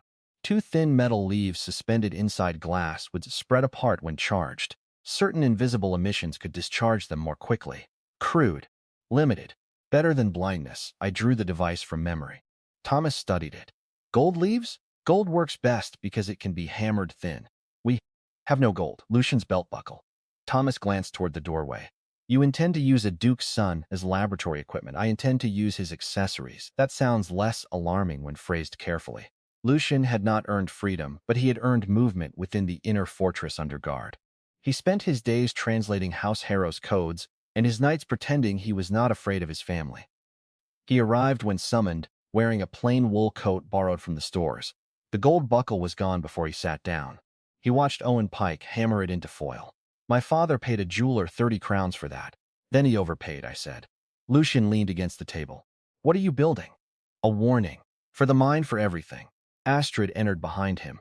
She had left most of her army beyond the walls, but 500 northern laborers now worked inside Frostgrave under the compact. Tents had become timber halls. Separate cooking fires had become shared kitchens. Suspicion remained everywhere, but hunger forced people to learn quickly. Astrid placed a sealed letter on the table. A rider arrived from the eastern camp. I opened it. The message was written in Thomas's newly standardized shorthand, copied by one of the clerks he had trained. More than 400 Iceborne were sick. Fever, vomiting, bleeding gums. Not infection. The eastern camp stood nearest the geothermal caves, and nearest an abandoned Esker shrine. I looked at Astrid. Did anyone open the shrine? Her eyes went cold. 3 days ago. What a blue stone altar. How close did the sick sleep? Inside the cave. Lucian whispered a curse. Astrid's hand closed around the edge of the table. "You said Starstone was dangerous. You did not say our sacred places were killing us." "I did not know." "You suspected." "Yes. And you remained silent." "I had no evidence. Now 400 people are bleeding." Her voice did not rise. That made it worse. Rurik entered behind her and heard enough to understand. He struck me across the face. The blow sent me into the table. Holt drew his sword. Iceborne guards reached for axes. Every alliance in Frostgrave narrowed to the space between one breath and the next. I straightened slowly. Blood filled my mouth. "Captain, lower your weapon." Holt did not. Astrid spoke without looking away from me. "Rurik." Not apologizing. Not regretting it. I wiped blood from my lip. Rurik's eyes burned. "You bring your machines into our land, touch our graves, name our sickness, then speak of evidence while children die." I did not open the shrine. "You knew the stone might poison." "I knew one fragment had." "That difference matters to scholars, not mothers." He was right again. Modern science demanded evidence before conclusions. Leadership often demanded action before certainty. I had treated the unknown as a technical problem. Astrid's people were paying the cost. The room waited for me to defend myself. "I did not. I failed," I said. The words seemed to disturb everyone. Southern nobles did not say them. They said unfortunate circumstances, regrettable losses, or acts of the gods. I said, I should have warned every camp to avoid glowing stone, ancient chambers, and unexplained sickness. I did not. Astrid stared at me. What now? We evacuate the cave. No one touches the altar. Burn nothing from inside it. Take only clothing that can be washed. Establish a clean camp uphill and upwind. Separate the sick by severity. Boil water. Use no metal tools exposed inside the shrine until we test them. Can you cure them? I do not know. Rurik stepped forward again. Say that louder. I do not know. The truth tasted worse than blood. Astrid looked toward Thomas. How long to prepare wagons? Make it 10. The eastern camp became Frostgrave's first true test. Not an enemy, not a storm. A disaster created partly by ignorance and partly by my failure to communicate. We departed with 6 wagons, Sarah, Ilva, 20 soldiers, 30 iceborne runners, food blankets, boiled water soap, clean tools, and the unfinished electroscope packed inside a padded box. The journey took 4 hours through worsening snow. We smelled the camp before we saw it, vomited blood, human waste. Smoke trapped inside caves, fear. Families had crowded near the geothermal vents because the stone kept the chamber warm. The warmth had saved them from freezing, while something invisible entered their bodies. People lay shoulder to shoulder on hides. Children cried without strength. Men who could lift rainbowed beneath blankets. Sarah stopped at the cave entrance. This is beyond fever. Yes. What do we do? First, stop further exposure. We moved everyone. Some resisted because the outer camp was colder. Rurik carried the first sick child himself. Astrid carried the second. Once their queen stepped into the snow with a bleeding girl in her arms, we established zones. Clean, severely ill, dead. That final zone grew fastest. I hated it. Science did not guarantee victory. It only removed excuses. We washed exposed skin with warm water and soap. We burned contaminated waste far downwind. We gave fluids in small amounts to those who could swallow. Sarah prepared salt and sugar solutions when vomiting became severe. There was no miracle medicine. No modern hospital, no transfusions, no antibiotics useful against radiation injury. Only sanitation, hydration, warmth, isolation, nutrition, and time. The electroscope's gold leaf spread after we charged the brass rod with rubbed amber. Near the outer camp, they remained apart. Near the cave entrance, they collapsed slowly. Inside the shrine chamber, they fell together almost instantly. We had our warning device. We did not have salvation. I wore layers of hide and kept my exposure short. The shrine stood beyond a narrow passage lined with black stone blocks, fused without mortar. Blue light seeped from carved seams. At the center sat an altar holding a crystal larger than a human skull. It pulsed faintly. Not randomly, in rhythm. Beside it stood a ring of tarnished metal built into the floor. Copper coils. Dr. Vale's drawing had not been theoretical. He had copied Esker design. The ancient people had understood starstone enough to build machines around it. They had also vanished. I approached only long enough to observe. Symbols covered the altar. Some were Esker runes. Others looked mathematical. Concentric circles, radios. A diagram of wave interference. The starstone was not natural fuel in the ordinary sense. It was a responsive medium. A storage device, an amplifier. Perhaps a bridge between forms of energy this world had never named. Then the electroscope leaves collapsed before I reached the altar. My skin tingled. I retreated. Outside, Astrid waited. Well, the shrine is dangerous. No one enters. Can it be destroyed? Possibly. Then destroy it. No, Rurik grabbed my coat. How many must die before your curiosity ends? If we strike it, burn it, drown it, or blast it, we may spread contamination across the valley, then bury it. That may be possible. Astrid looked toward the cave. What do you need? Lead. Stone. Clay. Time. How much time? Days? A runner approached. He whispered into Astrid's ear. Her face became still. I asked. The southern ridge is burning. We climbed above the camp. Black smoke rose far to the south, not from forest fire, from signal towers. 3 columns, royal military code. An army approaching under emergency authority. Lucian's father had moved faster than expected. The first captured convoy had not returned. His son had vanished. Frostgrave had signed a compact with the Iceborne. House Harrow could no longer treat the situation as a private extraction. They had escalated.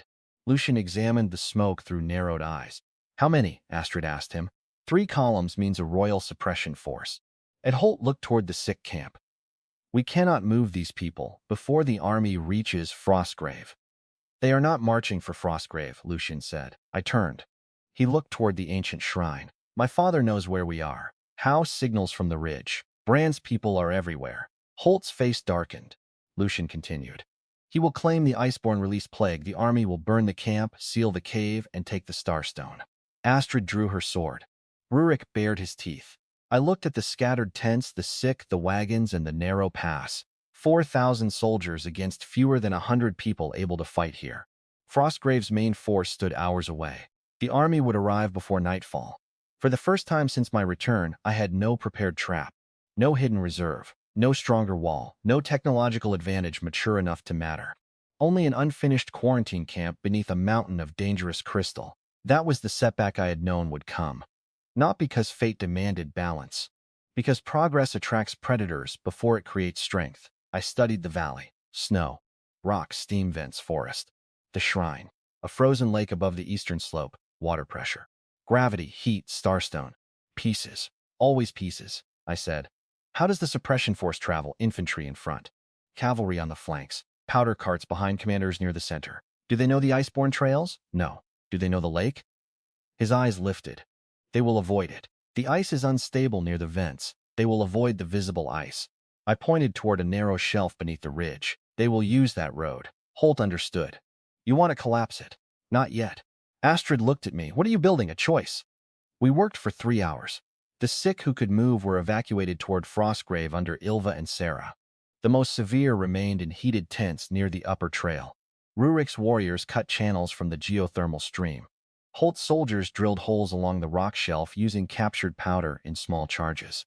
Thomas marked distances. Lucian identified the royal formation. I returned once to the shrine. Only once. The electroscope collapsed almost immediately, but I stayed long enough to examine the metal ring around the altar.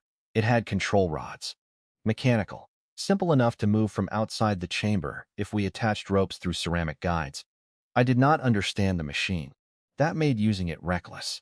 The approaching army made restraint expensive. I connected copper wire from the ring to a crude induction coil built from the captured laboratory instruments. The coil connected to a rotating magnet mounted on a hand crank. If Dr. Vale's notes were correct, organized electrical input would provoke an answer. If they were wrong, I might kill everyone in the valley. I returned outside and told Astrid the truth. This may do nothing. It may produce heat. It may produce light. It may poison the mountain. It may explode. Rurik laughed without humor. Your science has become prayer. No, prayer asks for mercy. Science asks what happens next. Astrid looked south. The first royal banners appeared between the trees, blue and gold. House Harrow's colors mixed with the king's. At their center rode Duke Alistair Harrow. He wore plate armor polished like a mirror and a white cloak untouched by ash. Beside him rode Cedric, my brother, warm, smiling. They had come together to watch me die properly this time. The army stopped beyond bow range. A herald rode forward. Elias Vane, traitor to the crown, conspirator with northern savages, thief of royal property, and murderer of Commissioner Lucian Harrow, surrender yourself and the winter crown. All others who lay down arms will be judged with mercy. Lucian stepped onto the ridge. The herald nearly fell from his horse. Duke Harrow's face changed when he saw his son alive. Cedric's smile did not. That told me everything. Lucian shouted, Father, the decree was forged. Evelyn's letters are in Frostgrave. The soldiers know. Duke Harrow raised one hand. An archer fired. The arrow struck Lucian beneath the shoulder. He fell. Thomas dragged him behind the rocks. Lucian stared at the shaft in disbelief. His father had answered him, not with denial, with silence. Cedric rode forward. You always did gather broken things, Elias. His voice carried across the valley. Starving peasants. Failed officers. Now even Harrow's useless son. Lucian closed his eyes. The wound was not immediately fatal, but something inside him had broken more deeply. Cedric looked toward me. I gave you a clean death once. You should have accepted it. I stepped onto the ridge where he could see me. You gave me 18 days. His horse shifted. What? In another life, that was how long it took you to kill me. The color left his face. Only for a moment, then arrogance returned. You have finally gone mad. No. I have finally had time. I raised one hand. Thomas pulled the first lever. Powder charges exploded along the shelf road behind the royal army. Rock collapsed. Retreat closed. The soldiers shouted. Duke Harrow ordered them forward, exactly as I expected. Infantry advanced onto the narrow shelf beneath the frozen lake. Cavalry compressed behind them. Powder carts entered the center. They had one route now. The route I had chosen. Cedric pointed his sword toward me. Kill him, the army moved. I turned toward the shrine controls. Astrid stood beside the hand crank. If this kills us, then Cedric dies too. That is a very southern answer. It is becoming northern. She gripped the handle. Rurik joined her. Together they turned. The crude magnet spun inside the coil. Copper hummed. Nothing happened. The army reached the marked stones. Faster, I said. They turned harder. The wire vibrated. Blue light appeared beneath the cave entrance. The electroscope leaves collapsed. Still nothing outside. Cedric laughed from below. Then every metal weapon in the valley began to sing. A high, pure note. Swords trembled in scabbards. Armor plates rattled. Horseshoes sparked against stone. The starstone altar answered. Blue light erupted through the mountain. Not fire.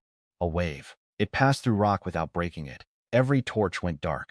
Every horse collapsed to its knees. The royal soldiers screamed as their weapons tore sideways, drawn toward the cliff by an invisible force, magnetism.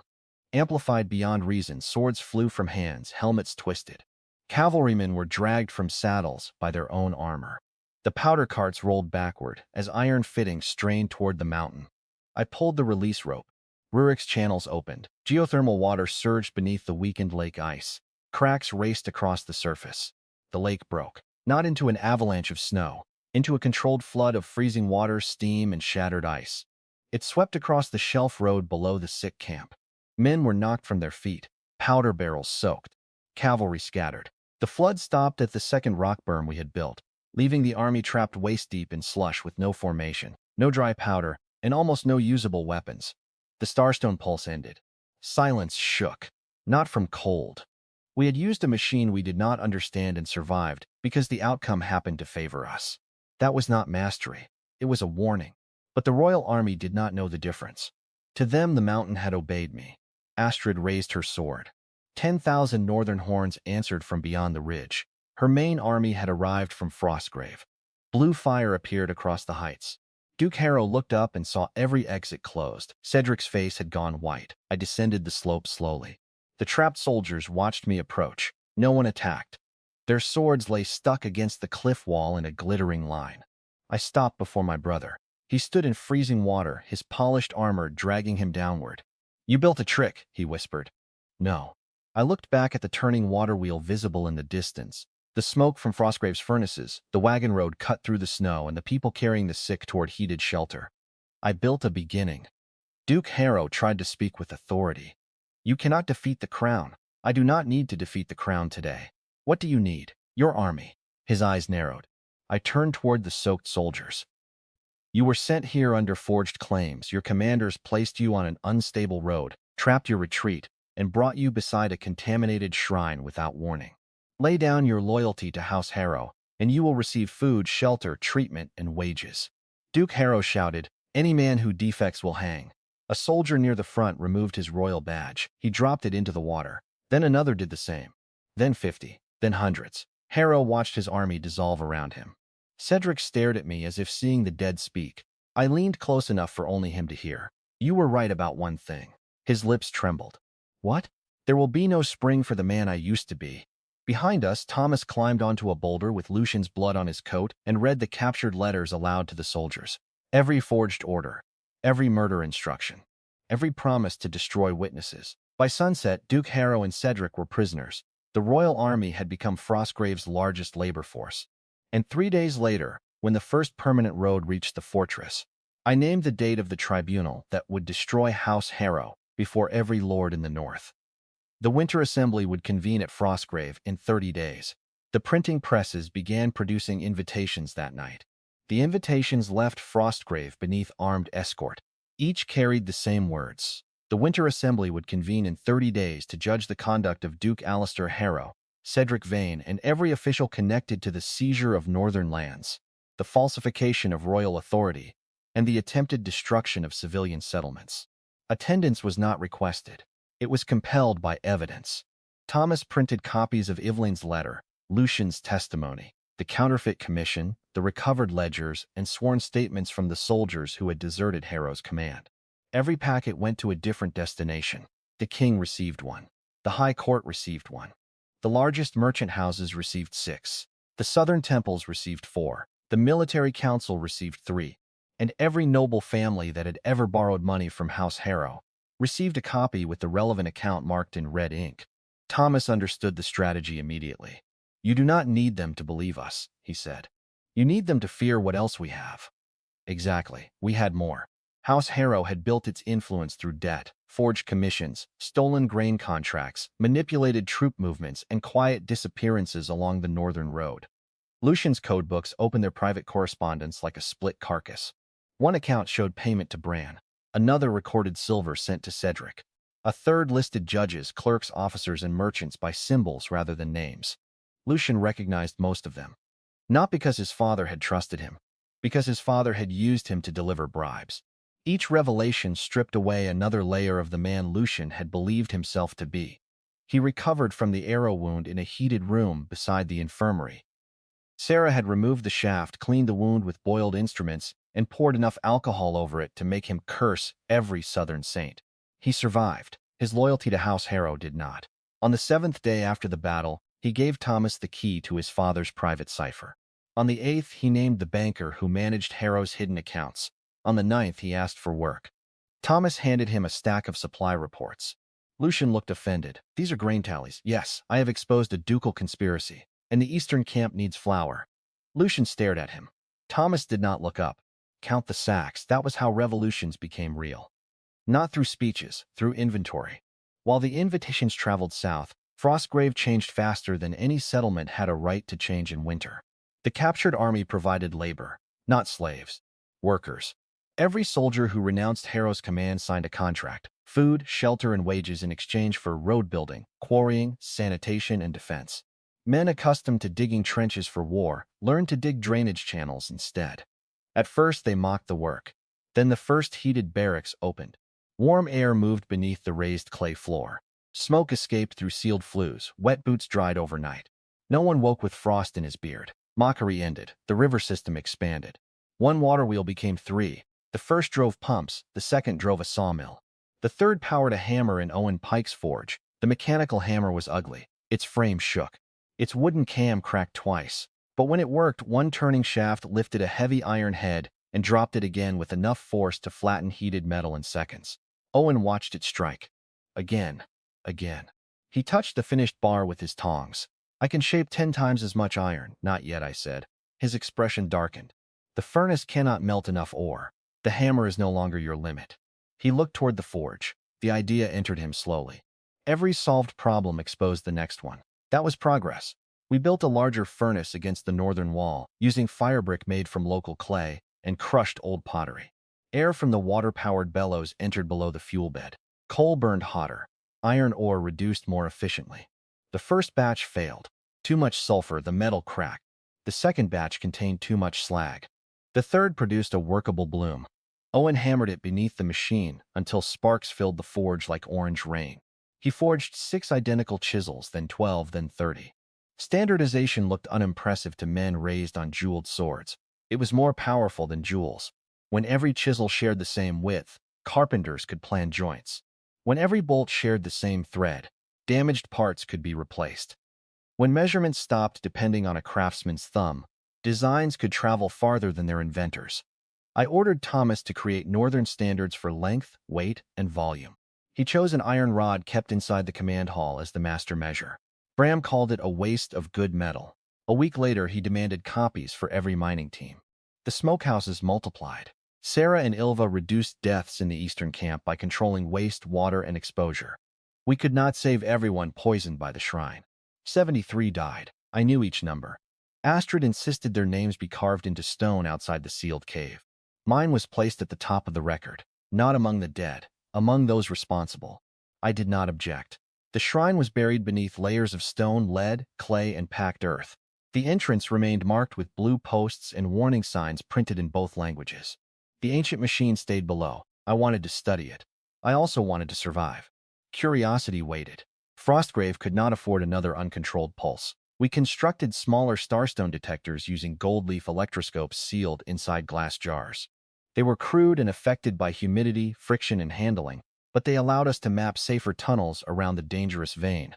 The mine yielded coal, iron, manganese, copper, lead, and traces of nickel, enough material for an industrial age. Not enough time. The winter assembly approached. So did the South. Our scouts reported armies gathering near the pass. Not 1-3. House Harrow's remaining retainers. Cedric's supporters from House Vane, and royal troops led by General Marcus Thorne, the king's most celebrated commander. The invitations had forced the court to respond, but I did not know whether the king intended to judge us or erase us. General Thorne was not a corrupt court peacock. He had won campaigns along the Western Sea and ended the Red Banner Revolt in 6 months. He valued order above affection and believed rebellion spread like disease. To him, Frostgrave was not a scientific settlement. It was an infection with furnaces. Captain Holt studied the scout's map. Thorne will not march into a narrow road after what happened to Harrow. No, he will surround the valley. Yes, he will cut food routes. Yes. Then why are you smiling? Because he believes our food comes by road. Holt looked toward the new glasshouse frames rising beside the inner wall. They were not true greenhouses. Not yet. The glass was uneven and green, produced in small panes from sand, potash, limestone, and many failed furnace batches. We fitted the panes into steep timber roofs over insulated growing beds, warmed by channels carrying hot water from the central furnace. Inside, the first trays held mushrooms, onions, hardy greens, and sprouting barley. The yield would not feed thousands, but it proved the system. Astrid's geothermal caves produced more. The eastern camp, rebuilt outside the contaminated zone, had harvested its first mushrooms and pale root vegetables from warmed beds. Food no longer came only from the south. General Thorne would learn that too late. The more immediate threat stood inside Frostgrave. Bran, Holt's daughter, had arrived 3 days earlier beneath guard. Mara was 17, thin and furious at everyone. Bran had kept her dependent on medicine he claimed came from southern physicians. Sarah examined the powders, mostly ground willow bark, some bitter herbs. One packet contained enough opium to keep a patient obedient rather than healthy. Mara had a recurring lung condition worsened by damp rooms and smoke. In the heated infirmary, with cleaner air and measured doses of proper remedies, her breathing improved within days. Holt sat beside her bed every night. Bran had vanished. His network had not. A grain count failed to match. A water channel was blocked with cloth and frozen mud. Someone's loosened bolts on the sawmill axle. Sabotage. Small enough to look accidental, frequent enough to reveal purpose. Cedric remained confined in the old officer's tower under constant guard. Duke Harrow occupied the neighboring cell.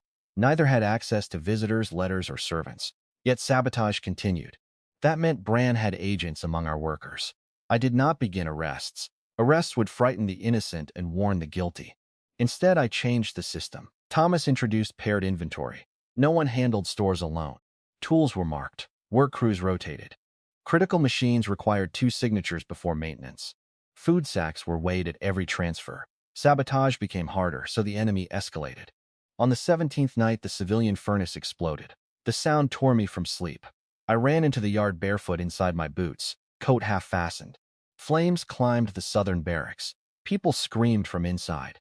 The chimney had collapsed inward, trapping smoke and forcing burning gases through the floor channels. Holt led soldiers toward the door. "Stop!" I shouted. He turned. "People are inside. If you open the main door, air feeds the fire." A child struck the inner window with both hands. Smoke swallowed her. Every instinct demanded speed. Science demanded the correct speed. "Break the roof fence," I ordered. "Open the eastern service hatch. Wet blankets over mouths. Crawl low." We formed 2 teams. Rurik smashed roof tiles with an axe to release heat. Holt entered through the lower hatch. I followed. The floor burned beneath the clay surface. Smoke reduced the room to blackness. I kept one hand against the wall and crawled beneath the worst of it. A woman found my sleeve. I pushed her toward Holt. A man lay unconscious beside a collapsed bed frame. We dragged him out. Then I heard the child cawing near the window. The ceiling beam cracked. I reached her as it fell. The beam struck my shoulder and pinned me. Pain flashed white. The girl screamed. Fire moved along the wall. I tried to lift the timber. It did not move. For one brief second, I saw my first death again. Stone. Blood, snow, helplessness. Then the beam rose. Rurik stood above me, smoke boiling around his body, lifting the burning timber with both hands. "Move, Science Lord!" I took the child. We crawled out as the roof collapsed. 29 people survived, 4 died. The furnace had not failed by accident. Someone had filled the lower air channel with black powder and sealed the safety vent. Only a handful of people knew the design well enough. Owen, Malkbram, Holt, Thomas, and me. Or someone who had watched closely. Near the ruined furnace, we found a bronze button stamped with a black crown. Too obvious. Bran wanted us to accuse his enemies. I held the button over the flames. Planted, Holt looked toward the crowd. Then one of our own did this. Yes, his face hardened. Give me authority to search every room. No, 4 people are dead and panic will kill more. He stepped close. My daughter almost slept in that barracks, I know. Then stopped speaking like a machine. The words struck harder than Rurik's fist had. I looked at the burning roof. He was right, again. Knowledge allowed me to calculate. It did not excuse distance. I had been moving people across ledgers, assigning labor, measuring grain, reducing death to numbers, because numbers did not accuse me. The names carved outside the eastern cave did. The 4 bodies beneath blankets did. The child I carried from the fire did. Civilization was not furnaces. It was the promise that a life mattered even when preserving it was inefficient. I turned to the survivors. No one returns to the barracks tonight. Open the command hall, officers' quarters, and every heated storehouse. Prisoners move to the lower cells to free rooms. Food is served, protested. The command hall contains military records, then sleep on them. We housed everyone before investigating. At dawn, Thomas brought me a list. 7 people had access to black powder. 6 were accounted for. The 7th was Malcolm Gray. The brewer had vanished. We found his blood behind the smokehouse. A trail led toward the eastern tunnel. Not escape, abduction. Brand's people had forced him to sabotage the furnace, then removed him before he could confess. Holt prepared a pursuit team. I stopped him. They want us in the tunnel. Then we go prepared. They want us away from the fortress. His eyes narrowed. The winter assembly was 13 days away. General Thorne's army was 6 days south. Brand was not attacking machines. He was shaping our attention. I climbed the western wall. From there I saw workers clearing the burned barracks, soldiers drilling in the yard, smoke rising from the furnaces, and wagons moving between iceborne camps. A city beginning to exist, a city with too many entrances, too many strangers, too many new loyalties. Brand's real target would not be the water wheel. It would be legitimacy. He needs blood at the assembly, I said. Thomas stood beside me. Whose? Anyone important enough to make negotiation impossible. The king's representative? General Thorne. Thomas went pale. If Thorne dies inside Frostgrave, the crown invades. And the tribes invade. If you die? Cedric inherits the narrative. Thomas looked toward the prison tower. He has no power. He has a name. Courts prefer familiar names to inconvenient truths. We began preparing the final trap. Not for Bran alone, for everyone. The assembly would take place in the newly rebuilt Great Hall, not the old command chamber. We expanded it using stone arches, iron braces, and a raised gallery. The printing presses produced seating assignments, witness lists, evidence summaries, and copies of the Frostgrave Compact. Every entrance received 2 guards from different factions. Every food tray was tasted. Every cup came from sealed stores. Weapons remained outside except for designated guards. Hidden speaking tubes connected the gallery to rooms below. Thomas called them whisper pipes. I used them to coordinate security without runners. A water reservoir was installed above the hall ceiling, connected to clay pipes and release valves. Officially, it was fire protection. Unofficially, it could flood the chamber with freezing water and separate armed factions if violence began. Owen forged iron shutters for the windows. Rurik placed northern archers in the roof trusses. Holt objected. Thorne will consider that an ambush. It is an ambush only if he attacks. That sentence will not comfort him. It is not meant to. Lucian reviewed the plans from his sickbed. You are building a courtroom inside a fortress, inviting your enemies, and placing water above their heads. Yes, you have changed less than you think. What does that mean? You were always clever. Now you are merely less polite about it. He handed me a page from his father's cipher book. One symbol had appeared repeatedly beside payments to Bran, a silver hawk. Lucian had assumed it referred to a merchant. It did not. The silver hawk was General Thorne's personal crest. Holt read the page twice. You think Thorne belongs to Harrow? No, Lucian said. My father could never buy him. Then why pay him? Perhaps he was not paying Thorne. I understood. He was paying someone inside Thorne's command. The assassin would arrive with the royal army. Bran's network was already moving around us. We sent a coded warning south. No response came. On the 25th day, General Thorne entered the valley. His army did not approach like Harrow's. Scouts first. Engineers second. Infantry in disciplined columns. Supply wagons protected. Archers placed on the ridges. No banners near the front. No wasted movement. Thorne stopped beyond cannon range. Though Frostgrave had no cannon he knew about, he sent one rider. The message was brief. General Thorne would enter with 12 officers. Astrid could bring 12. I could bring 12. The tribunal would proceed under royal authority. Any attempt to detain him would be treated as rebellion. I wrote my answer beneath his message. Accepted. Thomas looked at me. No condition? He would ignore one. At noon, Thorne entered Frostgrave. He was 50, broad-shouldered, clean-shaven, and gray at the temples. His armor was practical, scratched and free of gold. He studied the walls before the people, then the roads, then the water wheels, then the furnaces. He counted everything. When he saw the sawmill cutting timber without men pulling the blade, he stopped for 3 seconds. Only 3.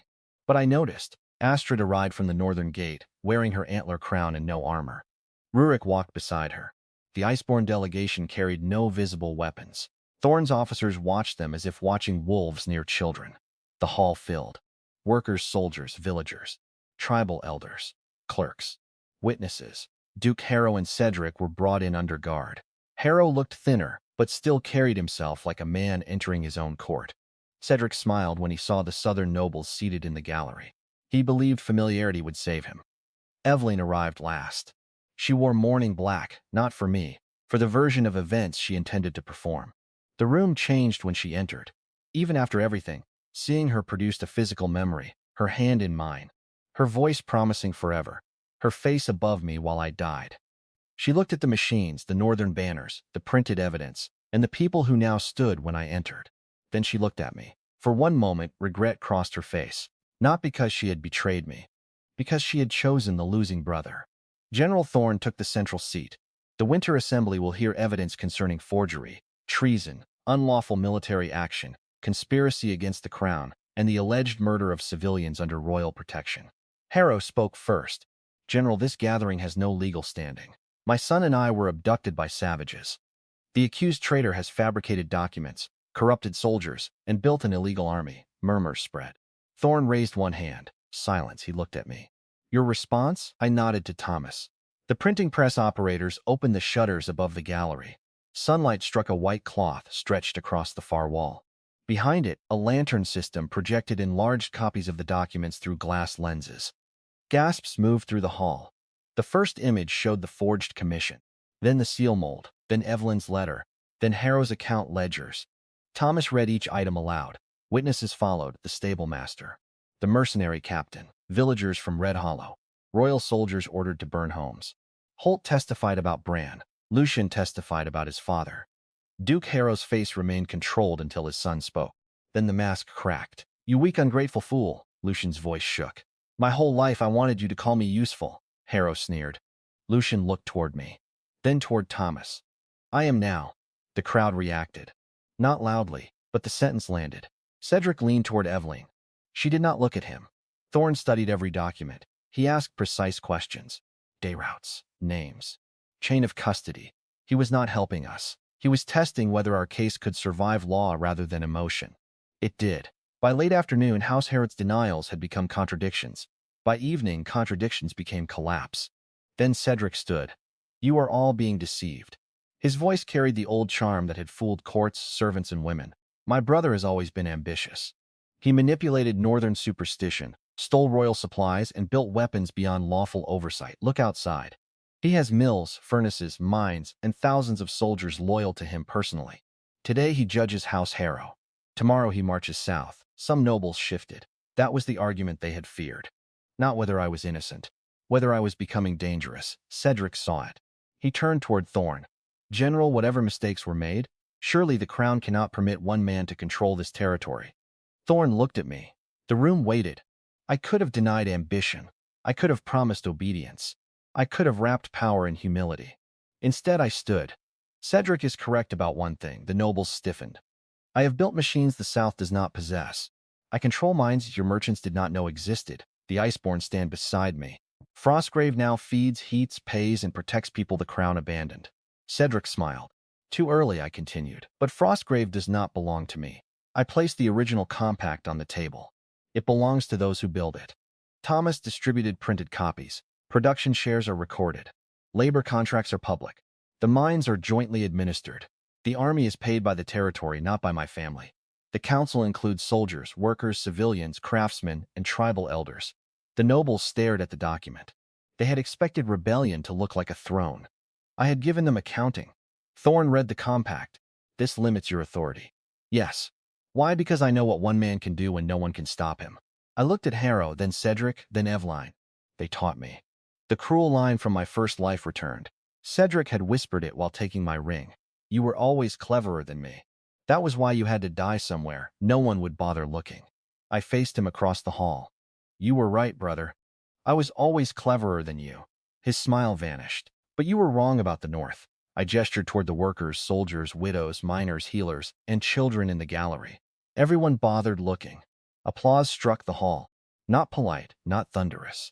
Cedric's face collapsed. Evelyn stepped away from him. Duke Harrow gripped the table. General Thorne raised his hand for silence. Before he could speak, one of his officers moved behind him. Silver hawk clasp. Left hand beneath cloak, I saw it, so did Thomas. Down, I shouted.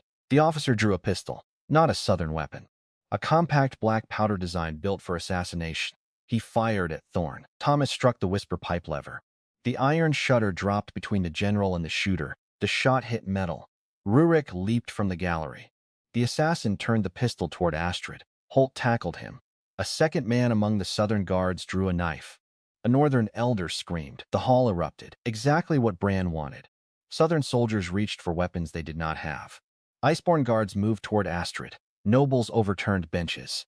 Cedric ran, not toward the door, toward Evelyn. He seized her by the throat and pulled a hidden blade from his sleeve. Open the gate, he shouted, or she dies. Evelyn clawed at his arm. Her eyes found mine. In the first life, I would have traded everything for her safety. She knew it. Cedric knew it. That was why he chose her. He dragged her backward toward the eastern exit. You loved her, he said. Do not pretend you did not. The hall quieted around the knife. I looked at Evelyn. She was crying now. Elias, she whispered. I remembered the hospital bed. Her hand on Cedric's knee. There will be no spring for him. Cedric pressed the blade harder. One order, he said. Open the gate. I moved toward him. He smiled.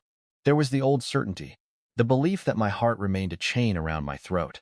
I stopped 6 steps away. You made one mistake, I said. What? You think she is still valuable to me? Evelyn's face emptied.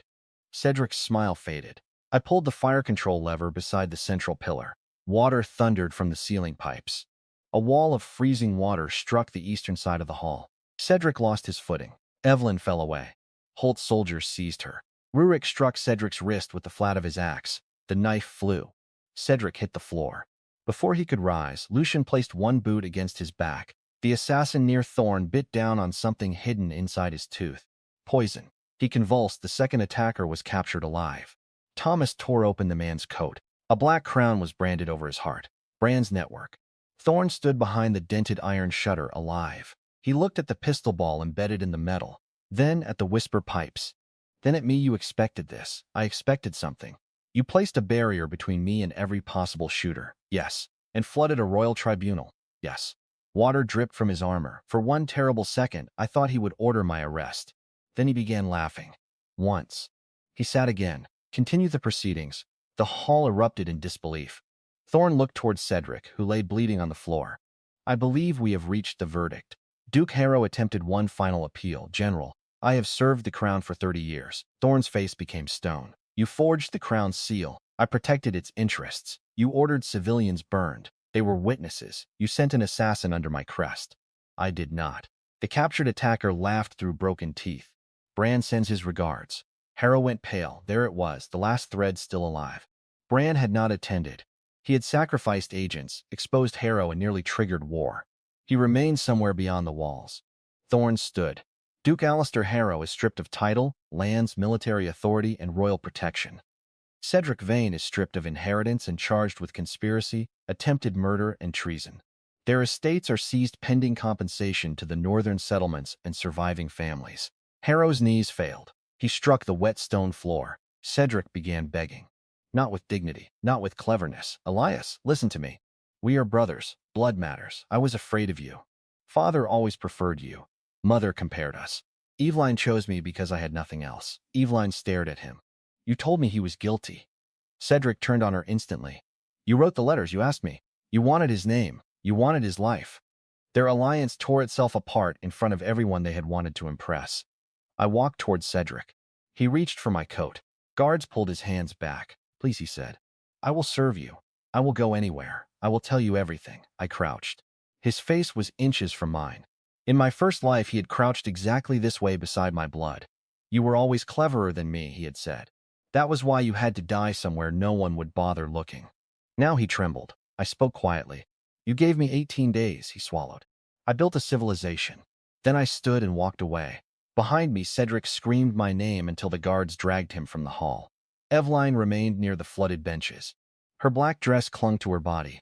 Makeup ran down her face. She took one step toward me. I was wrong. Yes, I believed them. So was I. I can help you. No, her voice broke. Did you ever love me? I looked at the woman I had once planned to marry. The woman whose betrayal had killed one life and hardened the next. Yes, hope appeared in her eyes. I ended it. That man died in the north. She stopped breathing for a moment. Then security led her away. General Thorne signed the verdict before sunset. The royal seal appeared beneath the Frostgrave compact, not above it. That detail mattered. The crown recognized our council, our laws, our control of the mines, our right to maintain a defensive army, not because justice had suddenly awakened in the south, because Thorne had seen the machines, the witnesses, the tribes, the workers, and the army outside the walls. Recognition was cheaper than conquest.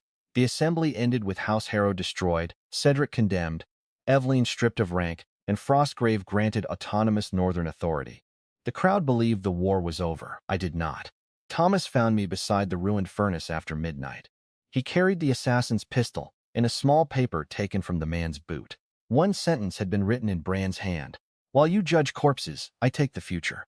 Beneath the words was a map, not of Frostgrave, of the sealed Esker shrine. A tunnel had been marked beneath it, a second exit. Thomas looked toward the eastern mountains. How long ago I examined the mud on the assassin's boots, blue clay, from the shrine valley. Bran was already inside before the assembly began. Far away, beneath the frozen ridge, blue light rose through the snow. The mountain began to sing. The song beneath the mountain was not loud.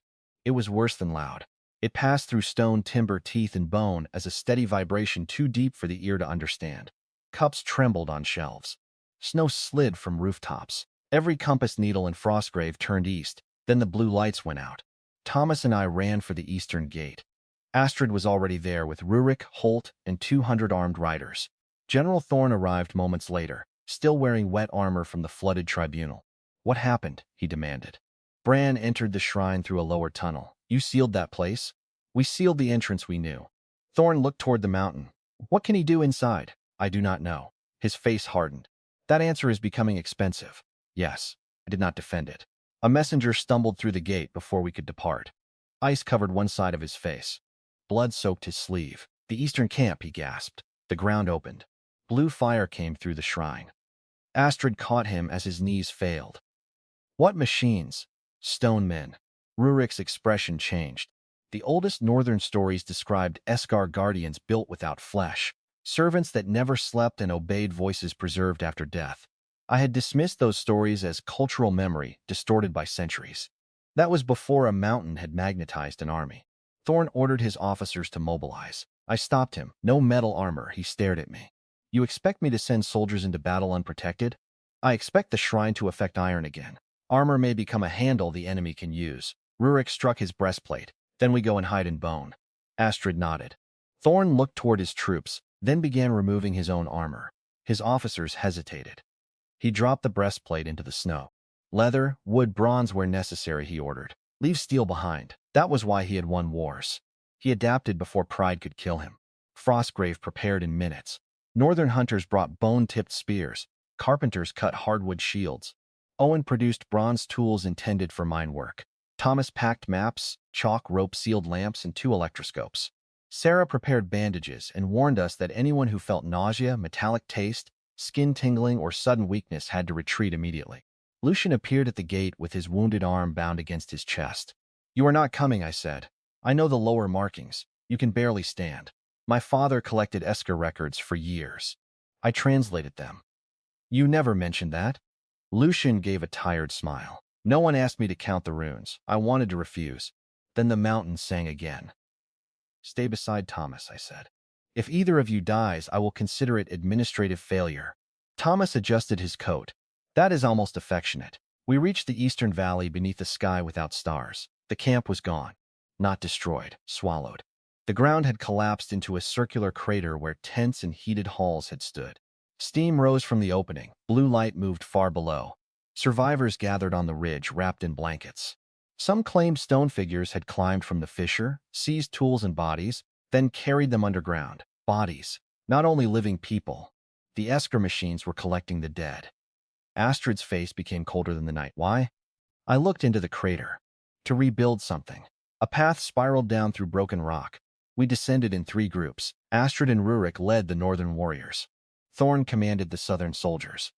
I moved between them with Thomas, Lucian, Holt, and Sigrid. The deeper we went, the warmer the air became. Frost vanished from the walls. Black stone replaced natural rock. The blocks were smooth, fused, and marked with lines that glowed when we passed.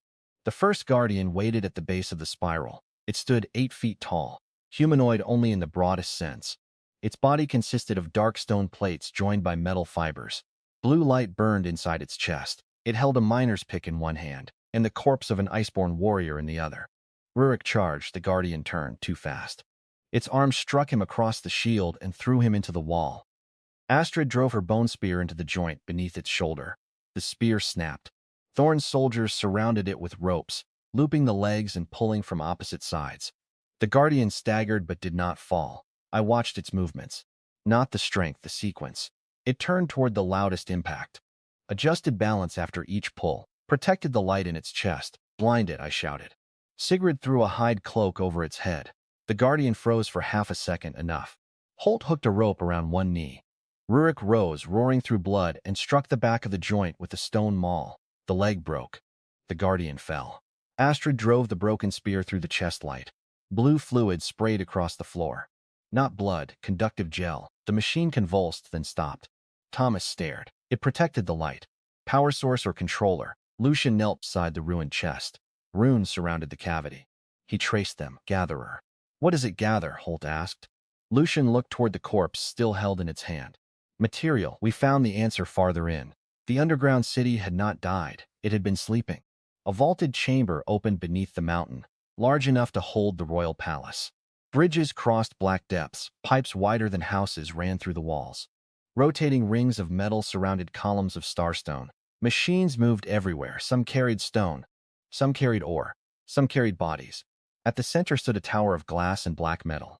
Human shapes floated inside it, not alive, not dead. Incomplete. The Esker had built replacement bodies from flesh, mineral, and machinery. Bran stood on a platform before the tower. He was smaller than I expected, thin, bald, wrapped in a dark merchant's coat. No crown, no armor. No dramatic weapon. Only a ledger held beneath one arm. He looked like a man arriving to inspect warehouse stock. Elias Vane, he called. You took longer than predicted. His voice traveled through hidden tubes. I stepped onto the nearest bridge. You sabotaged the furnace. Yes. You poisoned Holt's daughter. I controlled her medicine.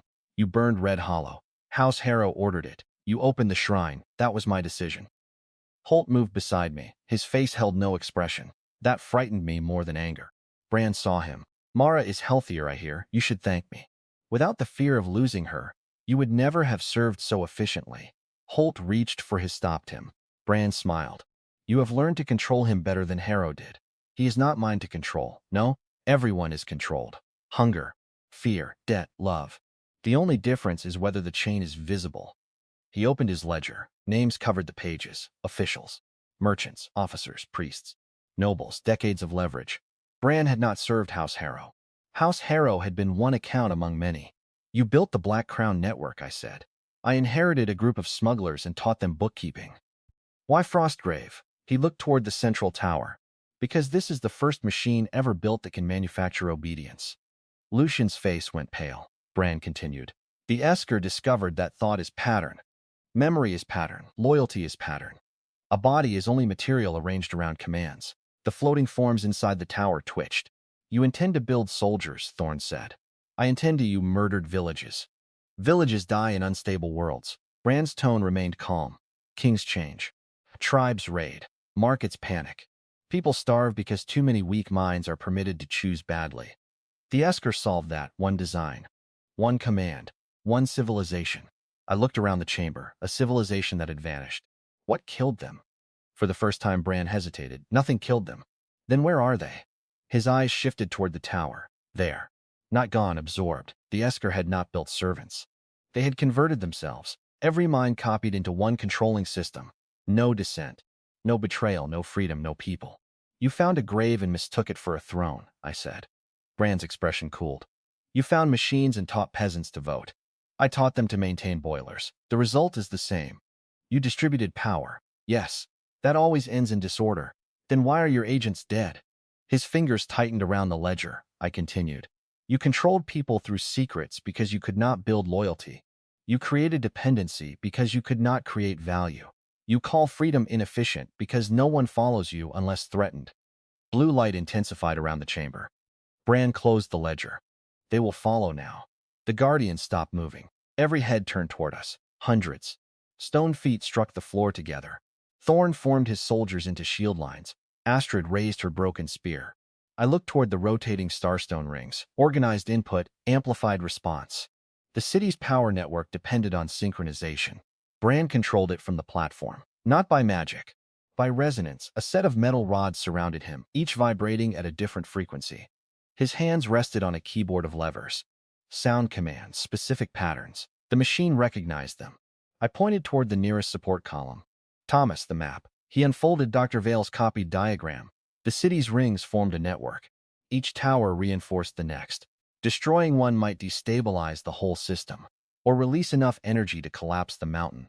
We could not overpower hundreds of guardians. We had to interrupt the command. Rurik, I said, when I signal, strike the floor with every maul you have. He grinned. Finally, science I understand. Thorn, have your men beat shields in irregular rhythm, never repeat. He nodded. Astrid, the blue fire cages. Her eyes narrowed. They are outside. Send runners. Bring them. What are you planning? Holt asked. Noise. Bran heard. He pulled 3 levers. The guardians advanced. The first collision shattered the southern shield line. Stone fists broke wood. Northern spears struck joints. Ropes tangled legs. Every fallen guardian cost blood. A soldier vanished beneath a stone foot. An iceborne hunter was thrown from the bridge. Thorn fought without armor, using a bronze-headed axe to break glowing chest plates. Astrid moved beside him, faster than any person I had seen. She used the machine's weight against them, turning each strike into imbalance. Still they came. Too many. I reached the first control column. The electroscope leaves collapsed inside their jar. Dangerous exposure. I had minutes at most. Thomas followed.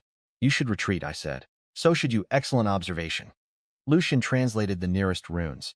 Primary harmonic distribution. Which lever interrupts it? There are no levers. Then what? He traced a symbol. Voice. The Esker had controlled the network by encoded tone. Bran had reconstructed only part of the system. That meant the city might still recognize higher authority. I looked at the ring above us. 7 metal bands. Each a different diameter, a resonant instrument. Thomas, calculate the ratios. He stared upward. With what numbers? I measured the bands using the standard rope from his pack. He recorded lengths. Lucian translated markings. The ratios formed a scale. Not musical in the southern tradition, mathematical. Based on 7, the same symbol on the old map. Bran shouted a command. The guardians around him changed formation. They stopped attacking randomly. They began driving our forces toward the central bridge. A slaughter channel now, I shouted. Rurik's mauls struck the floor. Thorn's soldiers beat broken rhythms against shields. Sound exploded through the chamber. Irregular. Chaotic. The guardians staggered. Some turned toward false signals. Others froze between commands. Bran adjusted the rods. The machine compensated. He had expected interference.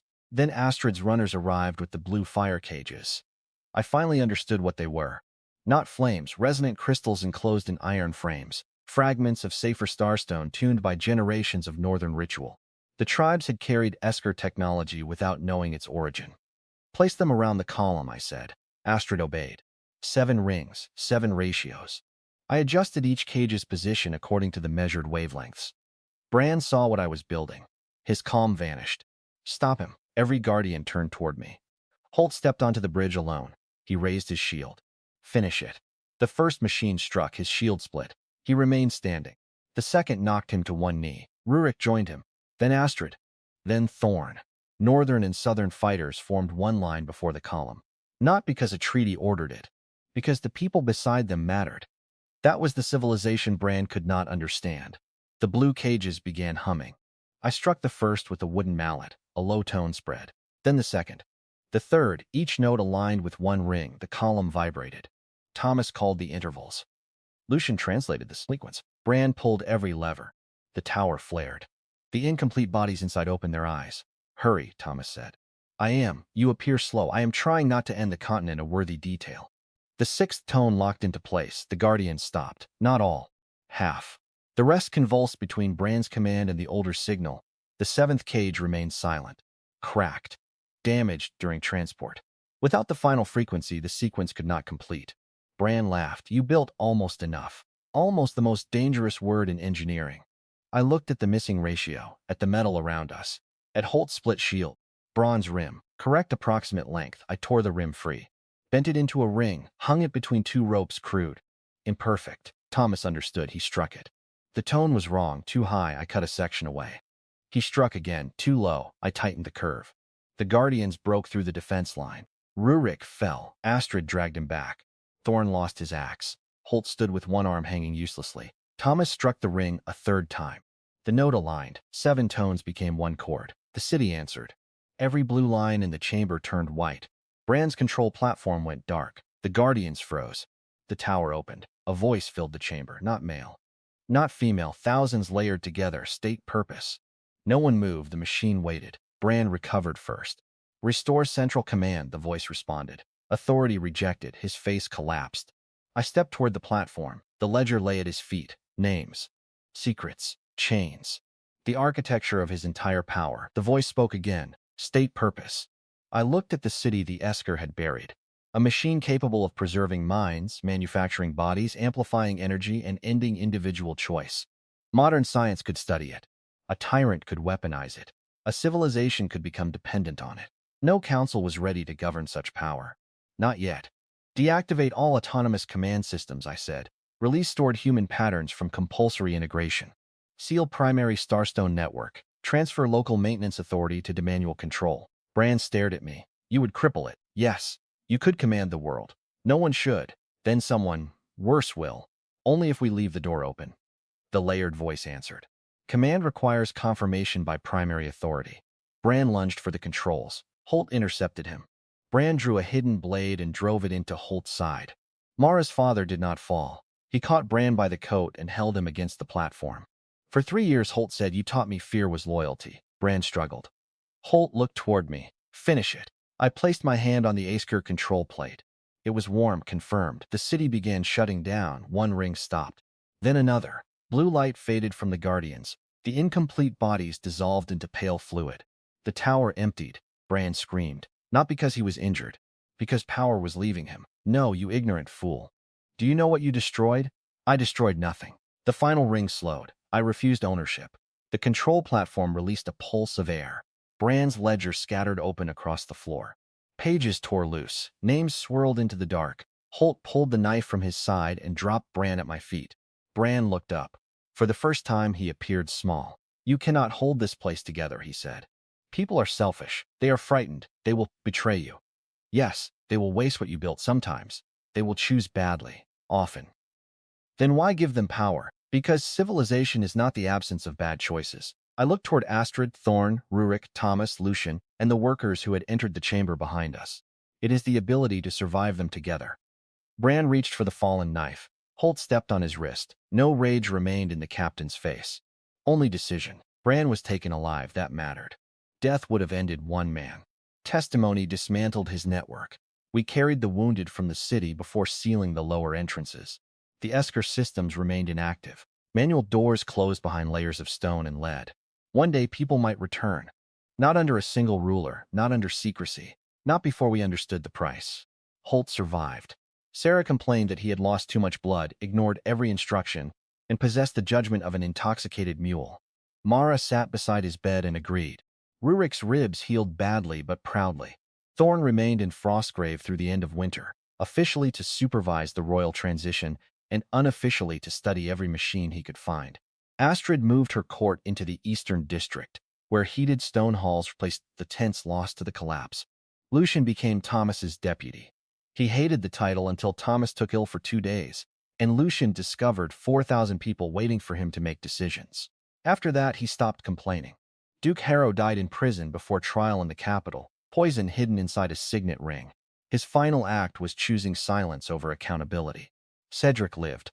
I made certain of it. He was sentenced to labor under public record, repairing the roads and homes his conspiracy had damaged. No private cell, no noble privileges, no dramatic execution. Every day people saw him carry stone. Every day his name became smaller. Eveline testified against both families and lost everything she had gained through betrayal. She asked once to speak with me. I declined. Some doors did not need to be reopened to prove they were closed. Brand's testimony exposed judges, merchants, officers, and priests across the kingdom. The Black Crown network collapsed in waves. Accounts were frozen. Hidden warehouses were seized. Missing prisoners were found. The final entry in his ledger carried no name, only a phrase: the man who commands without being seen. We never identified him. Perhaps Bran had invented a superior to frighten his agents. Perhaps another enemy remained. The future was allowed to keep some shadows. Spring came late, but it came. Snow withdrew from the valley in gray sheets. The frozen river widened. Roads emerged beneath the mud. Fields outside Frostgrave were divided into measured plots. We planted barley, potatoes, beans, cabbage, flax, and experimental rows of northern root crops. Compost replaced waste pits. Crop rotation replaced exhausted soil. Iron plows cut deeper than wooden ones. The glass houses produced enough greens to prevent the worst winter sickness. The mills produced flour. The furnaces produced steel. The printing presses produced sanitation rules, contracts, engineering diagrams, lessons for children. By the first anniversary of my exile, Frostgrave held more than 20,000 residents: northern tribes, southern refugees, former soldiers, farmers, scholars, merchants, people who had arrived with different gods, languages, and reasons to hate each other. They argued constantly. That was how I knew Bran had lost. The city was renamed. Not, I refused. The council chose Aurora, a light that appeared in darkness and belonged to no single person. On the morning the first electric lamp worked, the entire central square gathered beneath it. The generator was primitive. Copper wire rotated between magnets powered by the river. The lamp used a carbon arc enclosed behind thick glass. It hissed, flickered, nearly failed. Then white light filled the square. Children screamed with delight. Adults stood silently. Astrid watched beside me without her crown. Thorn wore a council coat instead of armor. Thomas held the original cracked kitchen slate beneath one arm. Holt stood with Mara. Rurik claimed the light was too bright and moved closer anyway. I looked at the faces illuminated without flame. In my first life, Cedric had told me I would die somewhere no one would bother looking. Now roads from every direction ended here. Smoke rose from factories. Water moved through pipes. Books moved through schools. Food moved through public stores. Power moved through wires. Authority moved through votes, contracts, councils, and laws designed to outlive the people who wrote them.